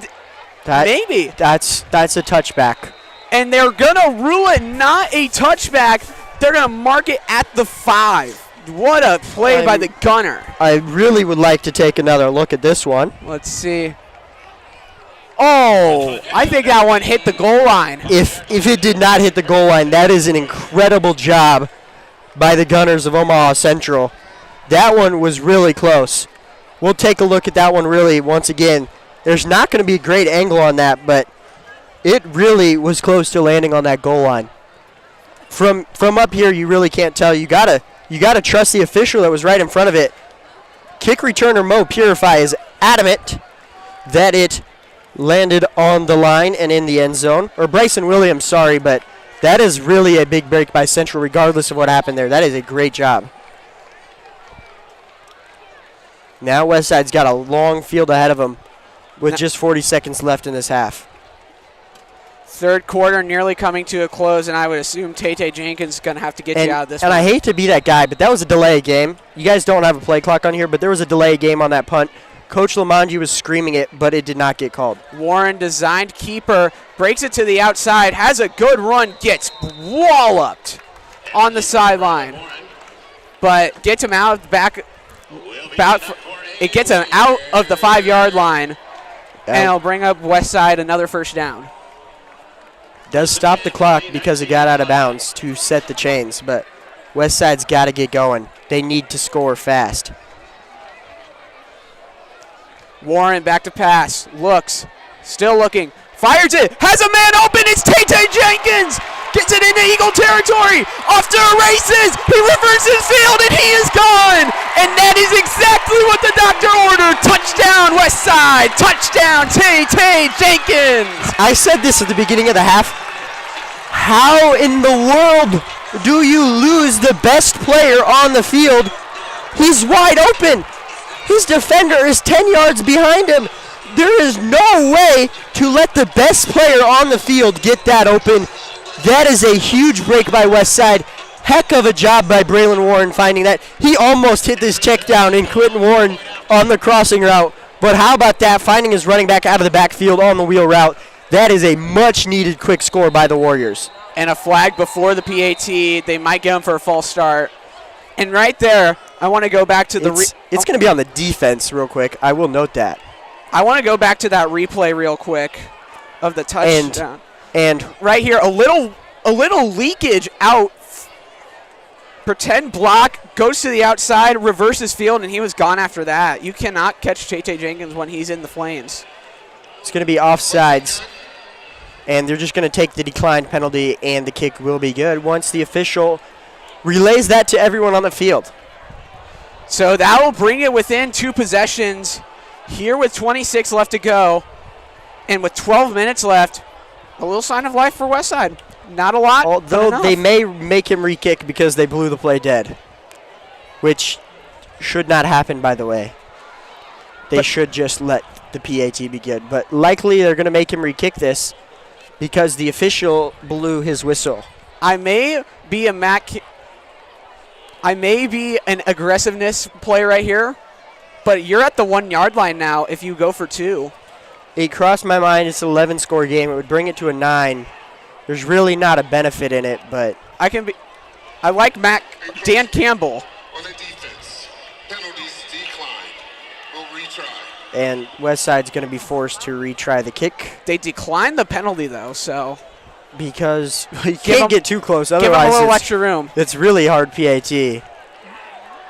Still 20-yard ship shot. Jump off sides again. Why not? You might as well try and block it. Sherlazin is up and through. Perfect on his PATs. The only one he technically missed was a muffed hold. But right now, Westside with a huge play by Tay Jenkins, 24-14 here on the WTV Live Network.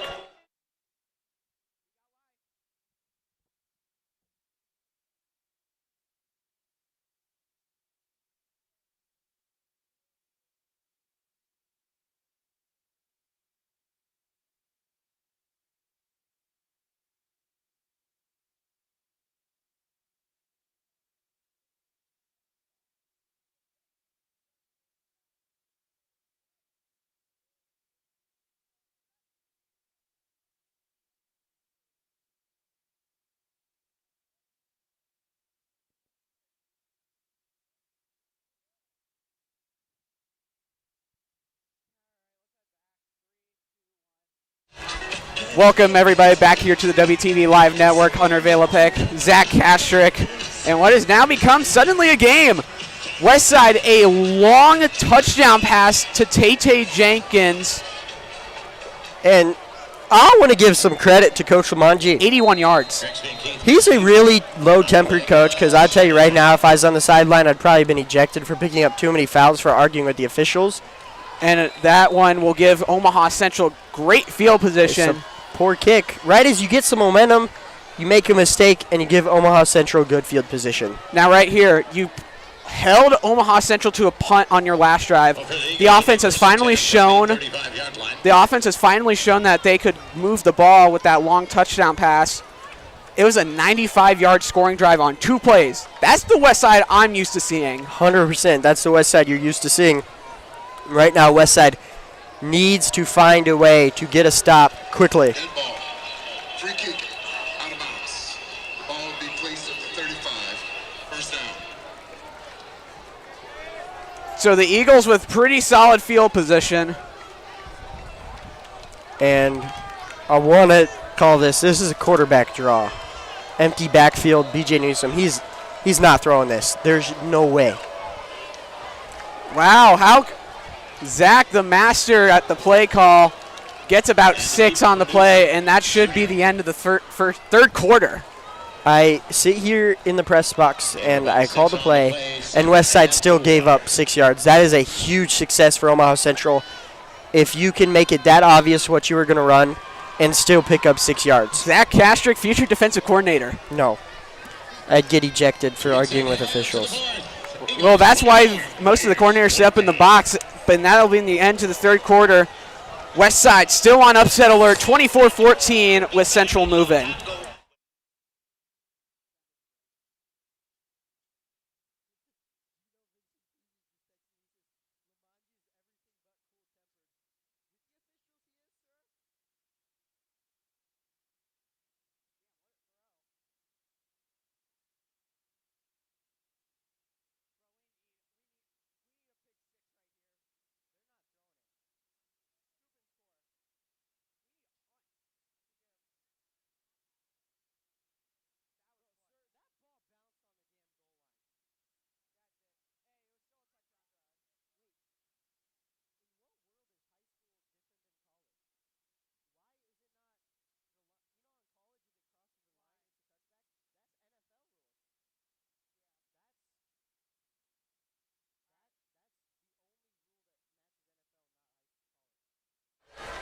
Fourth quarter action now on the WTV Live Network. 24-14, Omaha Central up on the Warriors.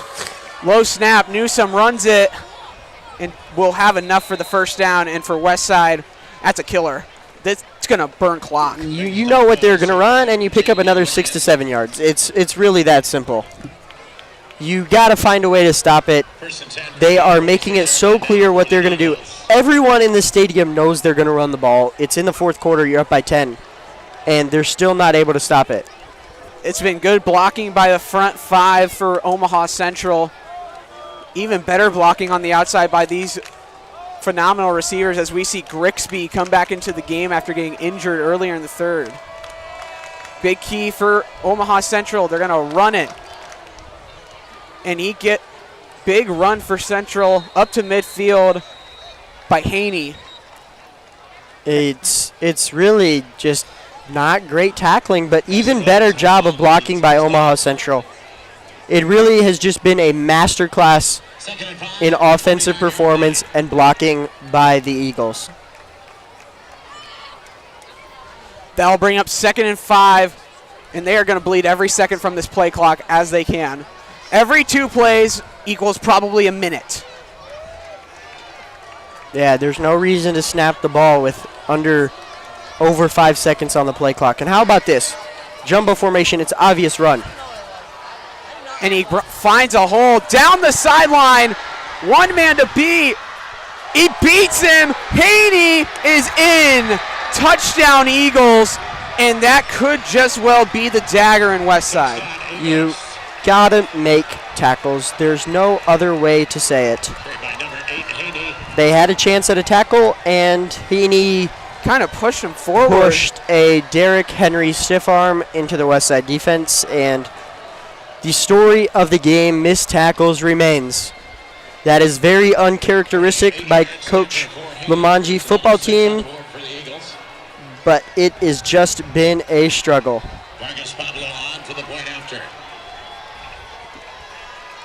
Pablo on for the point after.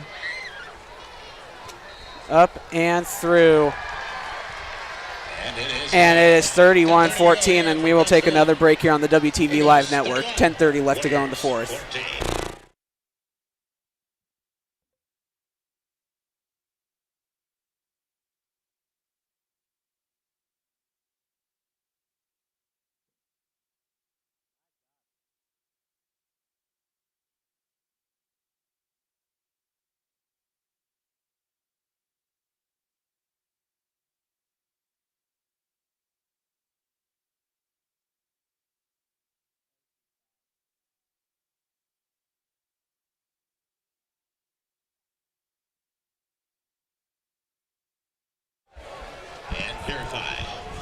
Welcome back to WTV Live Network. Hunter Valopek, Zach Kastrick.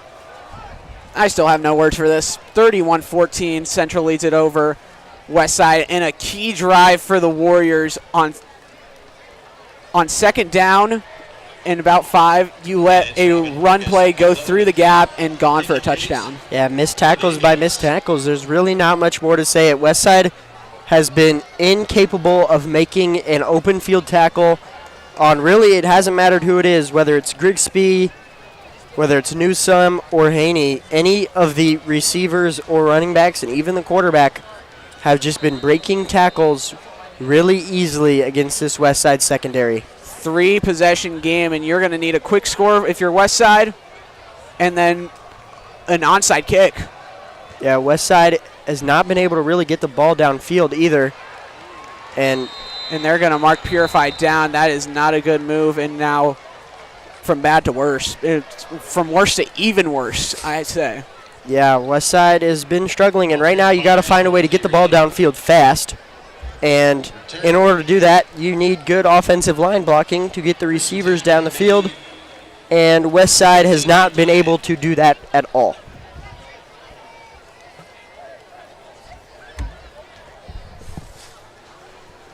Westside starts their possession at the 14.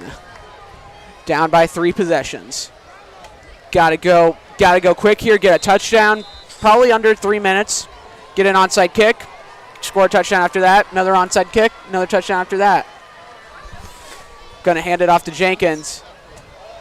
And he is stuffed after a gain of 4. That's just not going to do it. Westside's got to go fast if they're going to do that. They have to get points on the board fast. And 4-yard runs is not going to do the trick. Gain of 4, 2nd and 6 from the 17-yard line. Yeah, that was a 49-yard rushing touchdown by Haney, by Kylon Haney, and that probably could have been, probably is the dagger in Westside if they can't come back here. Warren back to pass, pressured off the blind side, fires, it's caught. Good game of about 12 to 15 yards by Andrew Taggy. And I'll bring up first down. The edge defender came off the edge, the right edge. Braylon Warren's left made him step up, and he's not been able to push the ball downfield because he hasn't had that time. Got to move quick here if you're Westside. Warren, pressure, just has to dump it off. Jenkins, open field. Jenkins breaks free. Tay Jenkins, 1 man to beat, and he beats him down the sideline. Walk-in touchdown. Have yourself a day, Tay Jenkins. And another quick touchdown by Westside gets them back within 2 scores. Tay Jenkins is single-handedly keeping Westside in the game. He breaks 1, 2 tackles. Great block out there on the edge by Eli Johnson. Puts Tay into the open space. And those 2 long touchdown passes have kept Tay and the Westside Warriors in the game. And right now, you need to get a stop, guys. Like, Westside has not been able to get a stop. Their defense has not given up 31 points in a game in a long time. With 10 minutes left, 9-10 left to play, you got to get a stop, and you guys are in this one if you get that stop that they need to make. But right now, the defense has just been too much of a struggle stopping the run. Maybe I would expect an onside kick here, but no. For anybody important in the college world, have Tay Jenkins on your clipboard. He has been absolutely. He didn't start his freshman year. He didn't play much at Creighton Prep his freshman year. Transferred to Westside and had a career year last year, about 7 yards shy of 2,000, and he's already up to nearly 1,000 on the season. Yeah, Tay Jenkins, he's an undersized back. There's no denying that. He's small for a Division I athlete, but if you're a recruiter, you at least got to look at him. He's a phenomenal player. His speed is unmatched. And his speed is truly deafening. We've seen small backs in the league. Most recently coming to my mind, Ashton Genty. He dominated at the college level, near Heisman winner with Boise State. It's hard as a running back to play small, but Tay Jenkins doesn't play small. He plays large despite being a little shorter. Do you go for the onside kick here? They do. And it is on the ground. Does Westside have it? It is. Two guys fighting for it on the ground. Did Bryce Williams get the football? He did not. Oh, no. It is Omaha Central football. That was unbelievably close. It looked like Bryce Williams had it. And it'll be first and 10 for Omaha Central. That was incredibly close to being Westside ball. Oh, my goodness. I thought he had it. I really thought Bryson Williams had a chance at it. And now it's up to Westside's defense, who you give up a 49-yard touchdown run on the last play. You've been dominated physically all over the place. And they're going to run it up the middle with Haney, met at the line of scrimmage by Diesel Klein, but still gets 3 yards after contact. Hey, Westside just got to find a way to stop Haney, stop Newsome, as we're going to get Newsome to actually get the play call directly from the sideline there, but there's no worry about a play clock. So they're going to take this one all the way down to inside 5 seconds on the play clock before they snap this, and Westside's got to stop the run. You know it's coming. And I want to say this, back in the second quarter, Ever Sherlizin missed a 46-yarder that doinked off the left post. And if he would have made that, this would be a 7-point game, one possession. Play action, looks, gonna run for it, and Newsome slides, gain of about 3, and now will bring up 3rd and 4. Incredible job by Westside on the left side of the D-line, getting to the quarterback. That really blew it up. It looked like they might have tried to run a screen pass to the outside of the numbers on the far side of the field, but Newsome had to come back to this side of the field and do what he could to try and get it going. And this might be 4-down territory as well. Ball's at the 45-yard line. And with how Westside's offense has been moving, I wouldn't expect nothing less here. I would expect B.J. Newsome to come in with 2 plays. One for now, and if it's 4th down, one for that. Designed run. Met in the backfield, and finally, the Westside Warriors prevail at the line. How about that? That is Bryson Williams coming up from the safety spot. I would stay commit. He is one heck of a player, Hunter. They have got themselves a good player. This is going to be big, and it's going to be a punt because of that loss. It turned it from what would have been about 4th and 4 into 4th and 7. Westside still has all 3 of their timeouts, and it will be Eli Johnson on to return. But now, can the Westside offense come in clutch again? We need an offensive touchdown, a defensive stop, and something else. They got to first find a way to get points on the board quickly. And it's going to be a delay of game, so I'll put them back 5 more. Scratch that timeout taken by Omaha Central. And we'll take a timeout on the WTV Live Network. 6:51 left to go.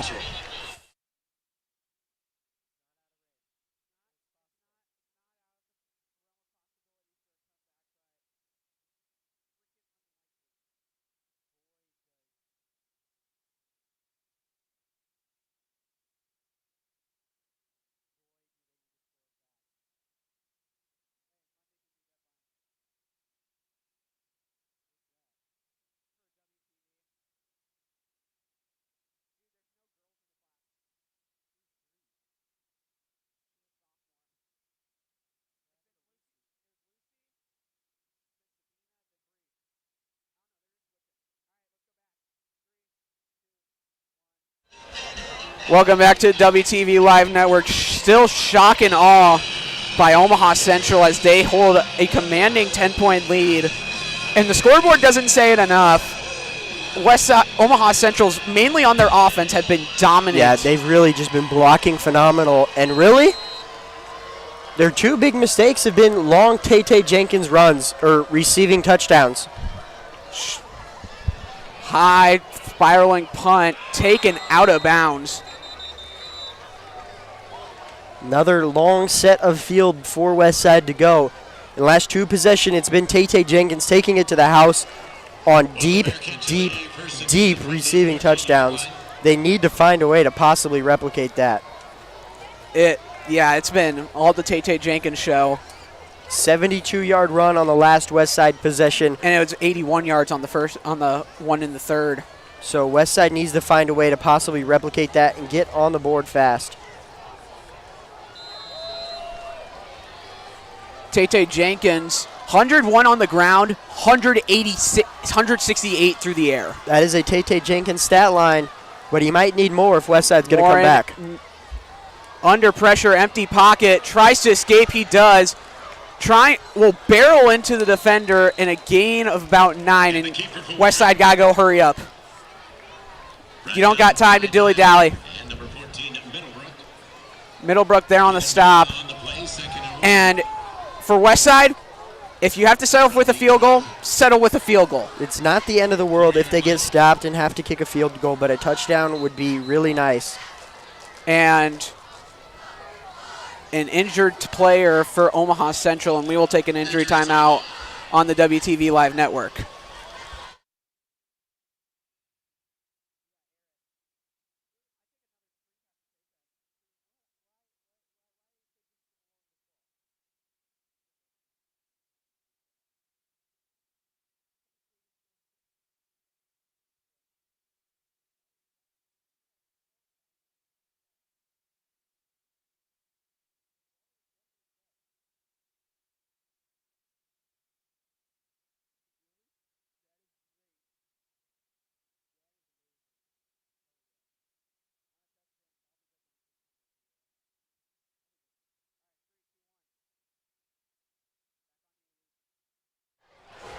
Welcome back. 6:16 left to go. Omaha Central leads Omaha Westside 31-21. Warren in the empty shotgun. Quick pass out to Mo Purify. Goes inside. I don't know if that was the best play there. Gets a couple more yards and is up to the 33 for a first down. They're getting yards, but they got to keep going fast. It's been about 45 seconds. And assuming coming out that injury timeout, Westside has, I would assume, maybe not, but I would assume he would go with 2 plays there. Probably could have. First down. You got to have some plays in the back of the head if you're Braylon Warren getting ready on no Again, hurry. Mo Purify on the outside, gain of 7. So that'll bring up second and short. 5:47 left to play. Westside still working with all 3 timeouts. And they were close to an onside kick recovery on the first time. Do you try? I would assume you try again. First, you got to score here if you're Westside. You're still on your own side of the field. They got to score and do it fast. Worst thing you can do here is turn it over or take a sack. Warren airs it out. Has Eli Johnson, and he dropped it. No! Oh, it was a dime into Eli Johnson's breadbasket. And looking like Marvin Harrison last night. Oh, my goodness. What a throw by Braylon Warren. And you got to catch it. That was a walk-in touchdown. It hit him in the breadbasket. The worst place you can catch it is your hands. You're going to run it with Jenkins. Breaks it. Jenkins gets enough for the first down, but is tackled in the field of play. Stops for the movement of the chains, but they got to run quick. They needed that. Eli Johnson, man, you got to catch that one. And now you would have about 5:30 left to go, only down by 3. 3 timeouts and an opportunity to stop. Got to forget about it now if you're Eli Johnson and Braylon Warren. On to the next play. Just keep it going, move it down the field here and get some points.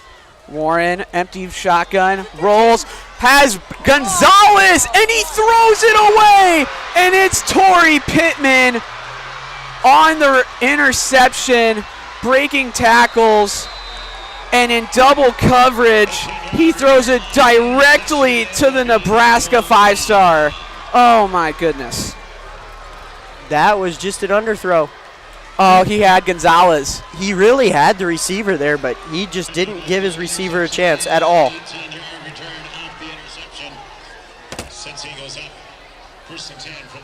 You just can't do that if you're Braylon Warren. The last thing you can do is turn the ball over. You just have to make that throw if you're Braylon Warren. The receiver was open, and he just threw an absolute dot to the defender. There was no way And we got to go back to Eli he Johnson. would drop that. Got to go back to Eli Johnson, man. That was a wide open touchdown, and he doinked it off his hands. And now with 3 timeouts, Westside still with a chance, but a slim one. They run it up the middle.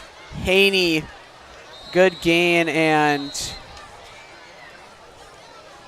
Lamaji's going to let the clock run for now, as the clock will tick under 5 minutes.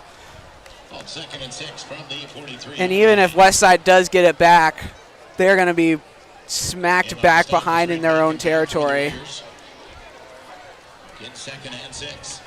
You know they're going to run the ball if you're Westside.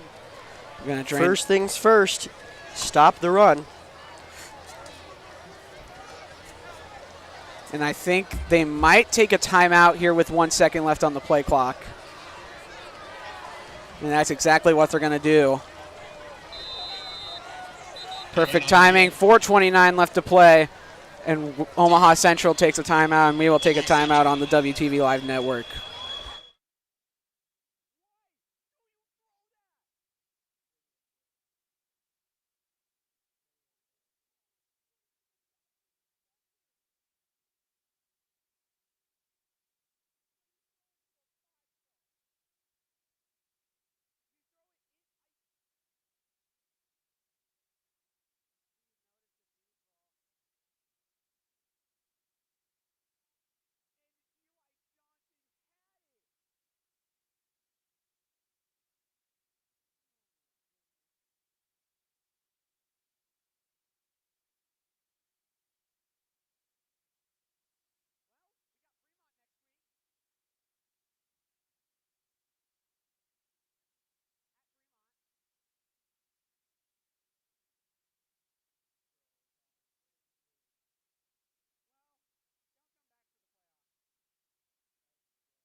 I still got no words for you, ladies and gentlemen.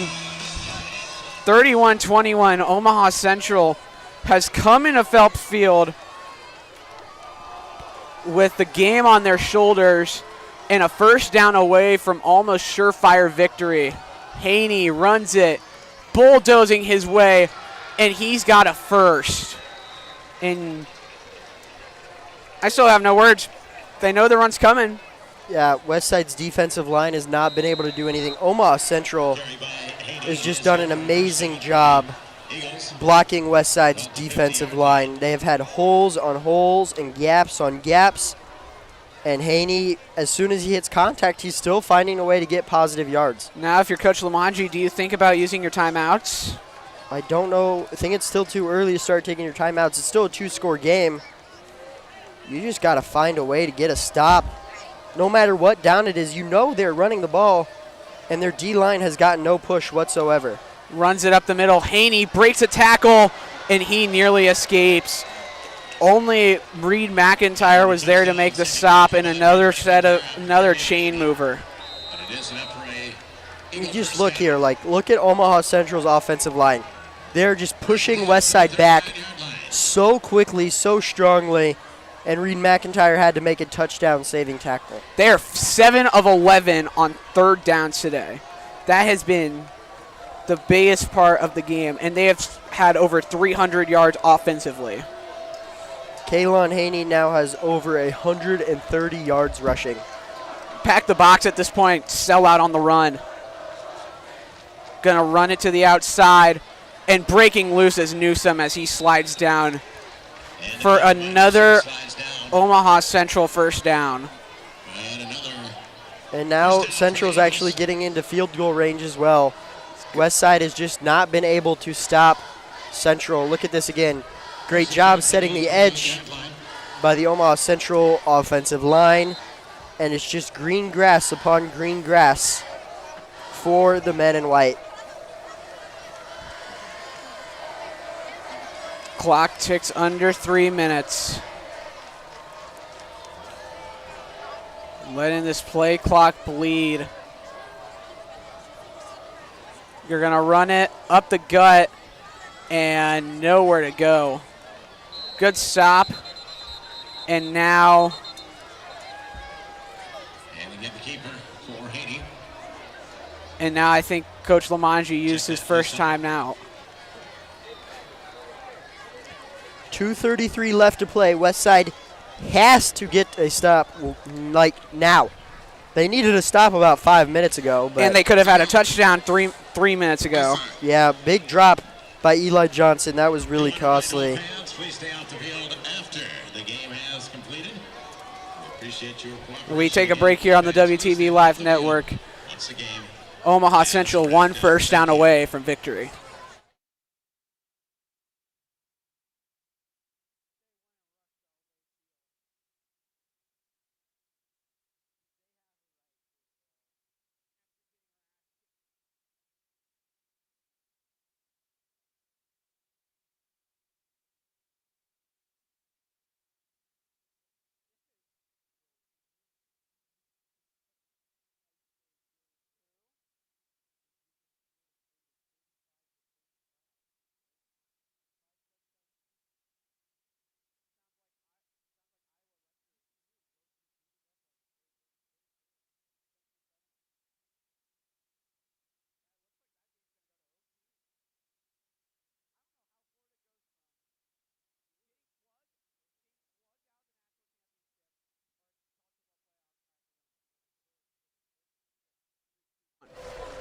Welcome back to the WTV Live Network. 2:33 left to go, and Omaha Central with Westside using their timeouts, 1 first down away from victory. They run it up the middle. Haney gets stuffed, and Lamanji will take another timeout, and that will bring us to another timeout here on the WTV Live Network.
Welcome back to the WTV Live Network.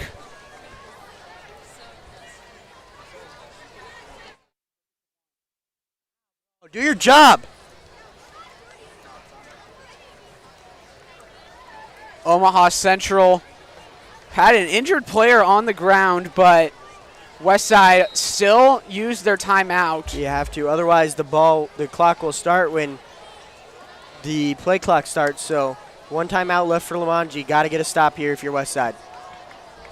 Snap, good, and Newsome takes it, and he is close, and they are gonna. It's gonna be really close. I think he has the first down though. They are gonna. Looks like they're gonna call him short. 4th down and inches. This is a go if I've ever seen one by Omaha Central. There is no reason not to go for this. Gotta go timeout here. Gonna bleed the play clock down all the way to about 1:30 and then call a timeout. And this is what I call ISO, power, run the ball up the middle, whatever you want to call it. You just need 6 inches if you're Omaha Central. Just push the ball up the middle, something.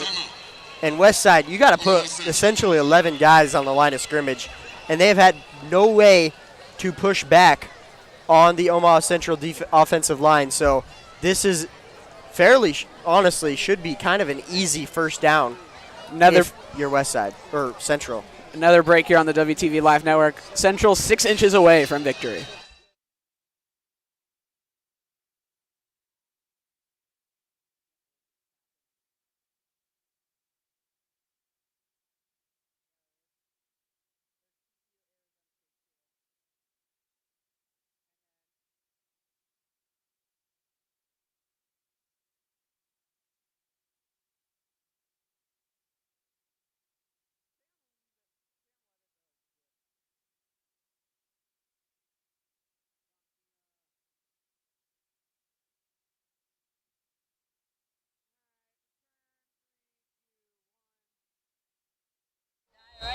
Welcome back to the WTV Live Network. 6 inches separates Omaha Central from walking out of Phelps Field for the first time, for any opponent for the first time since 2018. With the victory as a snap goes arid! And it's a taken down at the 35. That just really saved Westside. It gives them life. And that's a fourth down, technical fourth down stop for Westside. And Westside gets good field position as well at the 36. It really wasn't that high of a snap. BJ Newsom was just not ready for it. And a good job by picking up the ball by Haney, not allowing a scoop and score. Yeah, now Westside's got to score fast and get an onside kick. Otherwise, the game is over.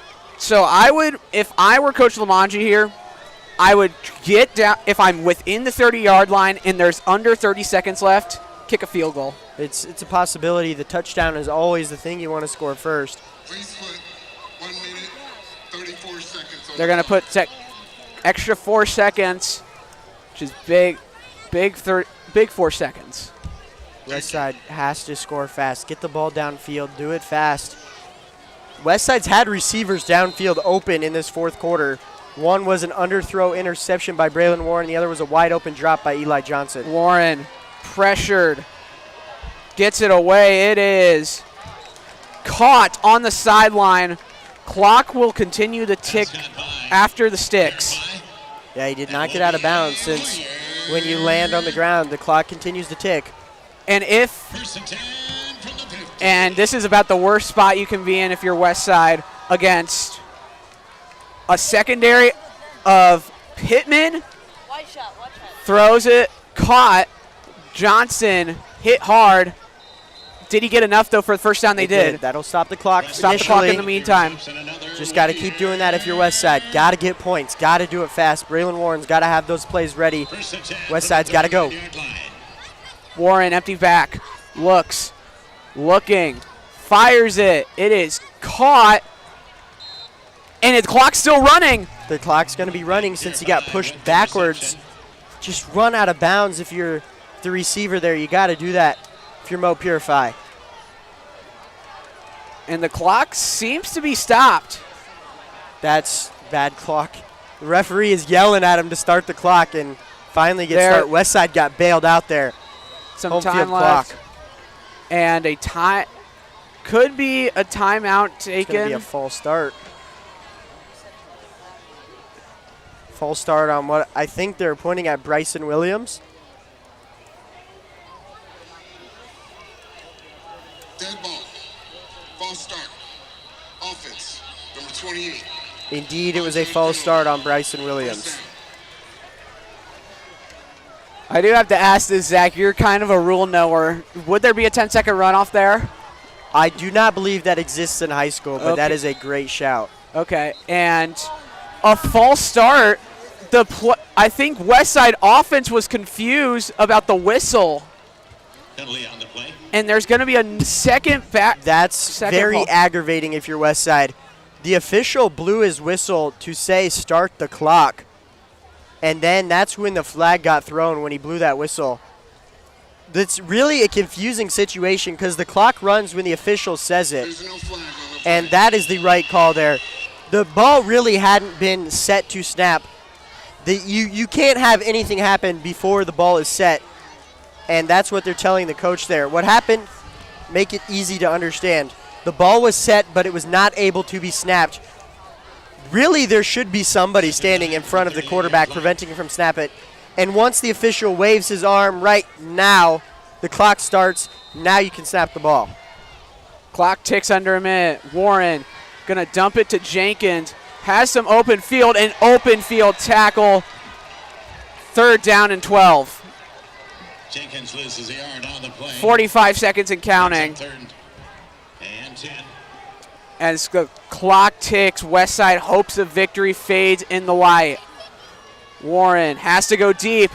Looking, and no receiver in sight. Bryce Williams was the closest receiver. It will stop the clock, but with 32 seconds.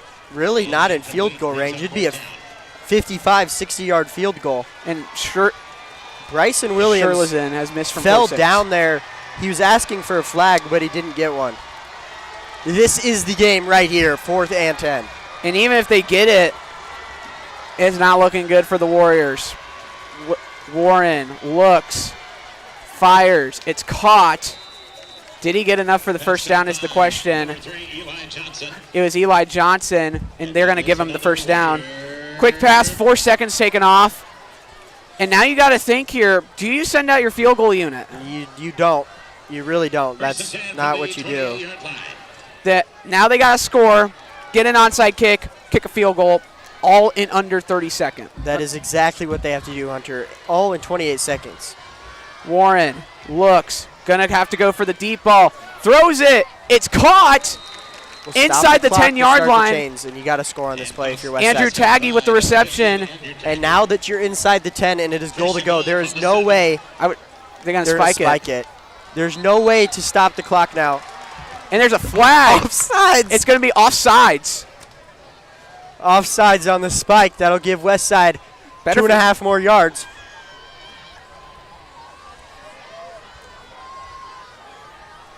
And it has been flag fest tonight, Zach. There's been a lot of penalties tonight. Lots and lots of On penalties. defense, after this is stood goal, first down. And even if Westside scores to make it a 3-point game, the score does not justify the game. Yeah, Omaha Central really has dominated Westside tonight. Looks, fires, incomplete, knocked away by Grigsby, doing it on both ends of the football. 17 seconds left. Oh, and Tay Jenkins just shoved the DB. A little bit of love, I guess. Tay shoved him in the chest, and then they hugged it out. I would assume you have to go with the slant pass here. Something quick, get the touchdown with over 10 seconds left. It's got to be quick and in the end zone. Looks, and he has it. Touchdown, Westside. That's step one of the absolute near impossible comeback situation. 14 seconds remain as the lead is cut down to 4, pending extra point. Nice pass into the arms of Eli Johnson, and I have to say this, the game could have ended very differently. We had a missed field goal by Everett Sherlizan. He makes the extra point here, and we had a drop touchdown by Eli Johnson. Eli Johnson drop last couple of drives ago is a big difference. It's gonna haunt Eli for quite some time. Well, Westside has 1 timeout left. And that is going to be used if they miraculously get an onside kick and get into field goal range. They're going to have to use a timeout to stop the clock to get the field goal unit on the field. But this is all going to come down to 1 onside kick. An onside kick. I remind you, last touchdown by Westside, it was really, really close to picking up that onside kick. But Omaha Central was not in an onside formation. No, they were not. So that was a big advantage for Westside. But now, without a doubt, both teams are going to be in an onside formation here. And you just gotta do it. Westside, I imagine, practices this. You have to. I would assume if you're Westside, your field goal range would be about the 30-yard line, maybe the 32. But it will be onside kick formation for Westside. Remind everybody of the rules here. The ball has to go 10 yards which means it has to get to the 50-yard line before any Westside players can touch it. This is for the game. Can Westside stay alive, or will Central pick up a marquee upset win? Sherla's in. Whistle blown. Here we go. And a flag. And a false start by Westside. They left early. It might not be the worst thing because Omaha Central did recover that. Illegal procedure on the kicking team. They're going to call legal procedure. That's just leaving early. It's another way of saying false start in that situation. That will move the ball back more. It'll take a second off the clock. It should reset the clock. Official should reset the clock. 2:14 seconds.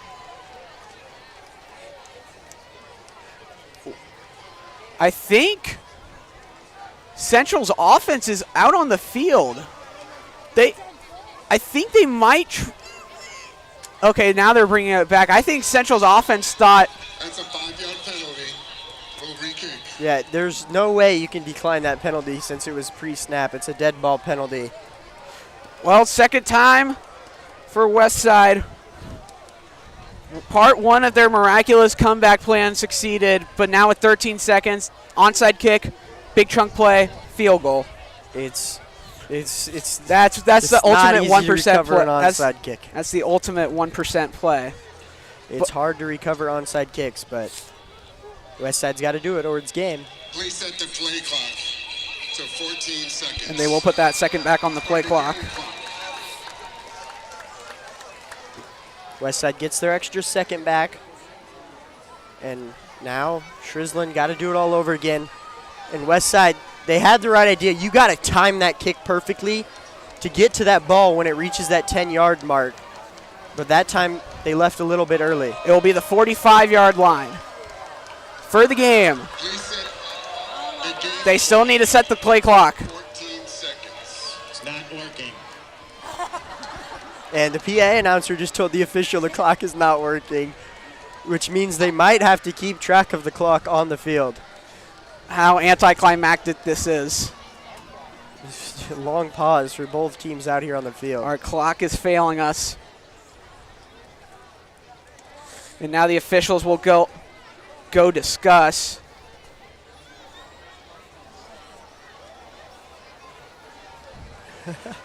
This has really just been like a great way to describe the game. This is one long way to end the game.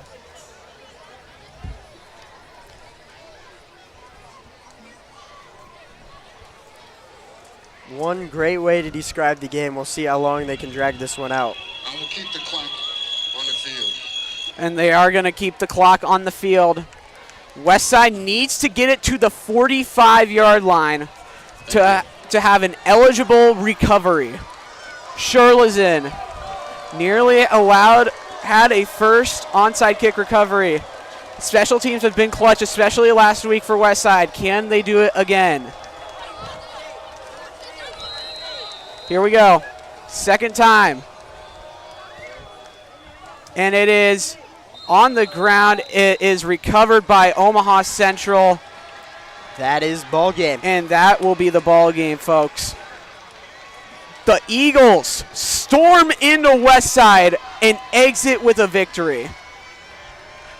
And they are waving goodbye to the Westside fans. Check that 49. And for Westside, what do you have to do after this? It's a late penalty coming in on Central. It's just going to be too many guys on the field. Unnecessary celebration, but it doesn't matter. There is physically no way for Westside to win the game unless you muff the snap on the knee, which doesn't happen. No.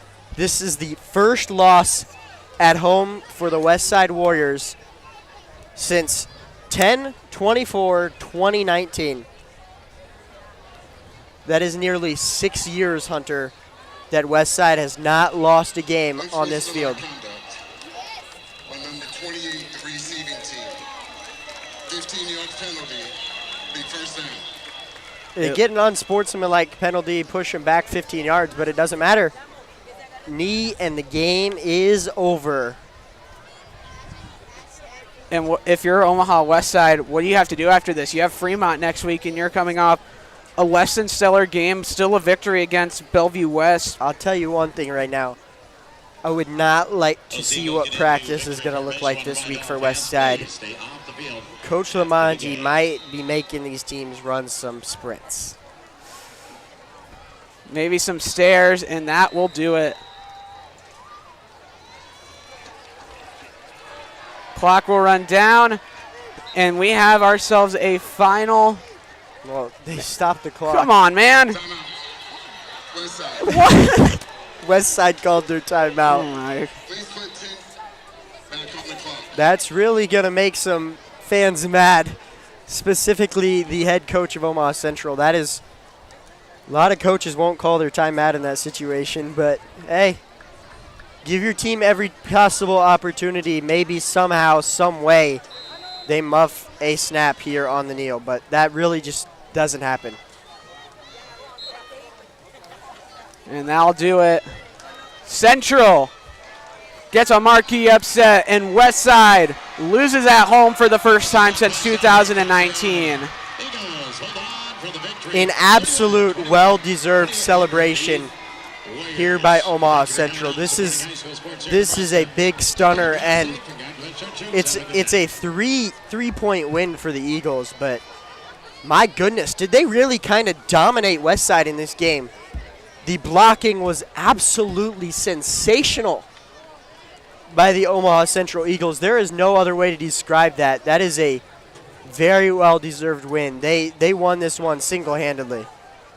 Westside will try to get back on track next week against Fremont, and we thank you guys for tuning in on the WTV Live Network. Hunter Valopek, thank you, Zach, for coming back for a game.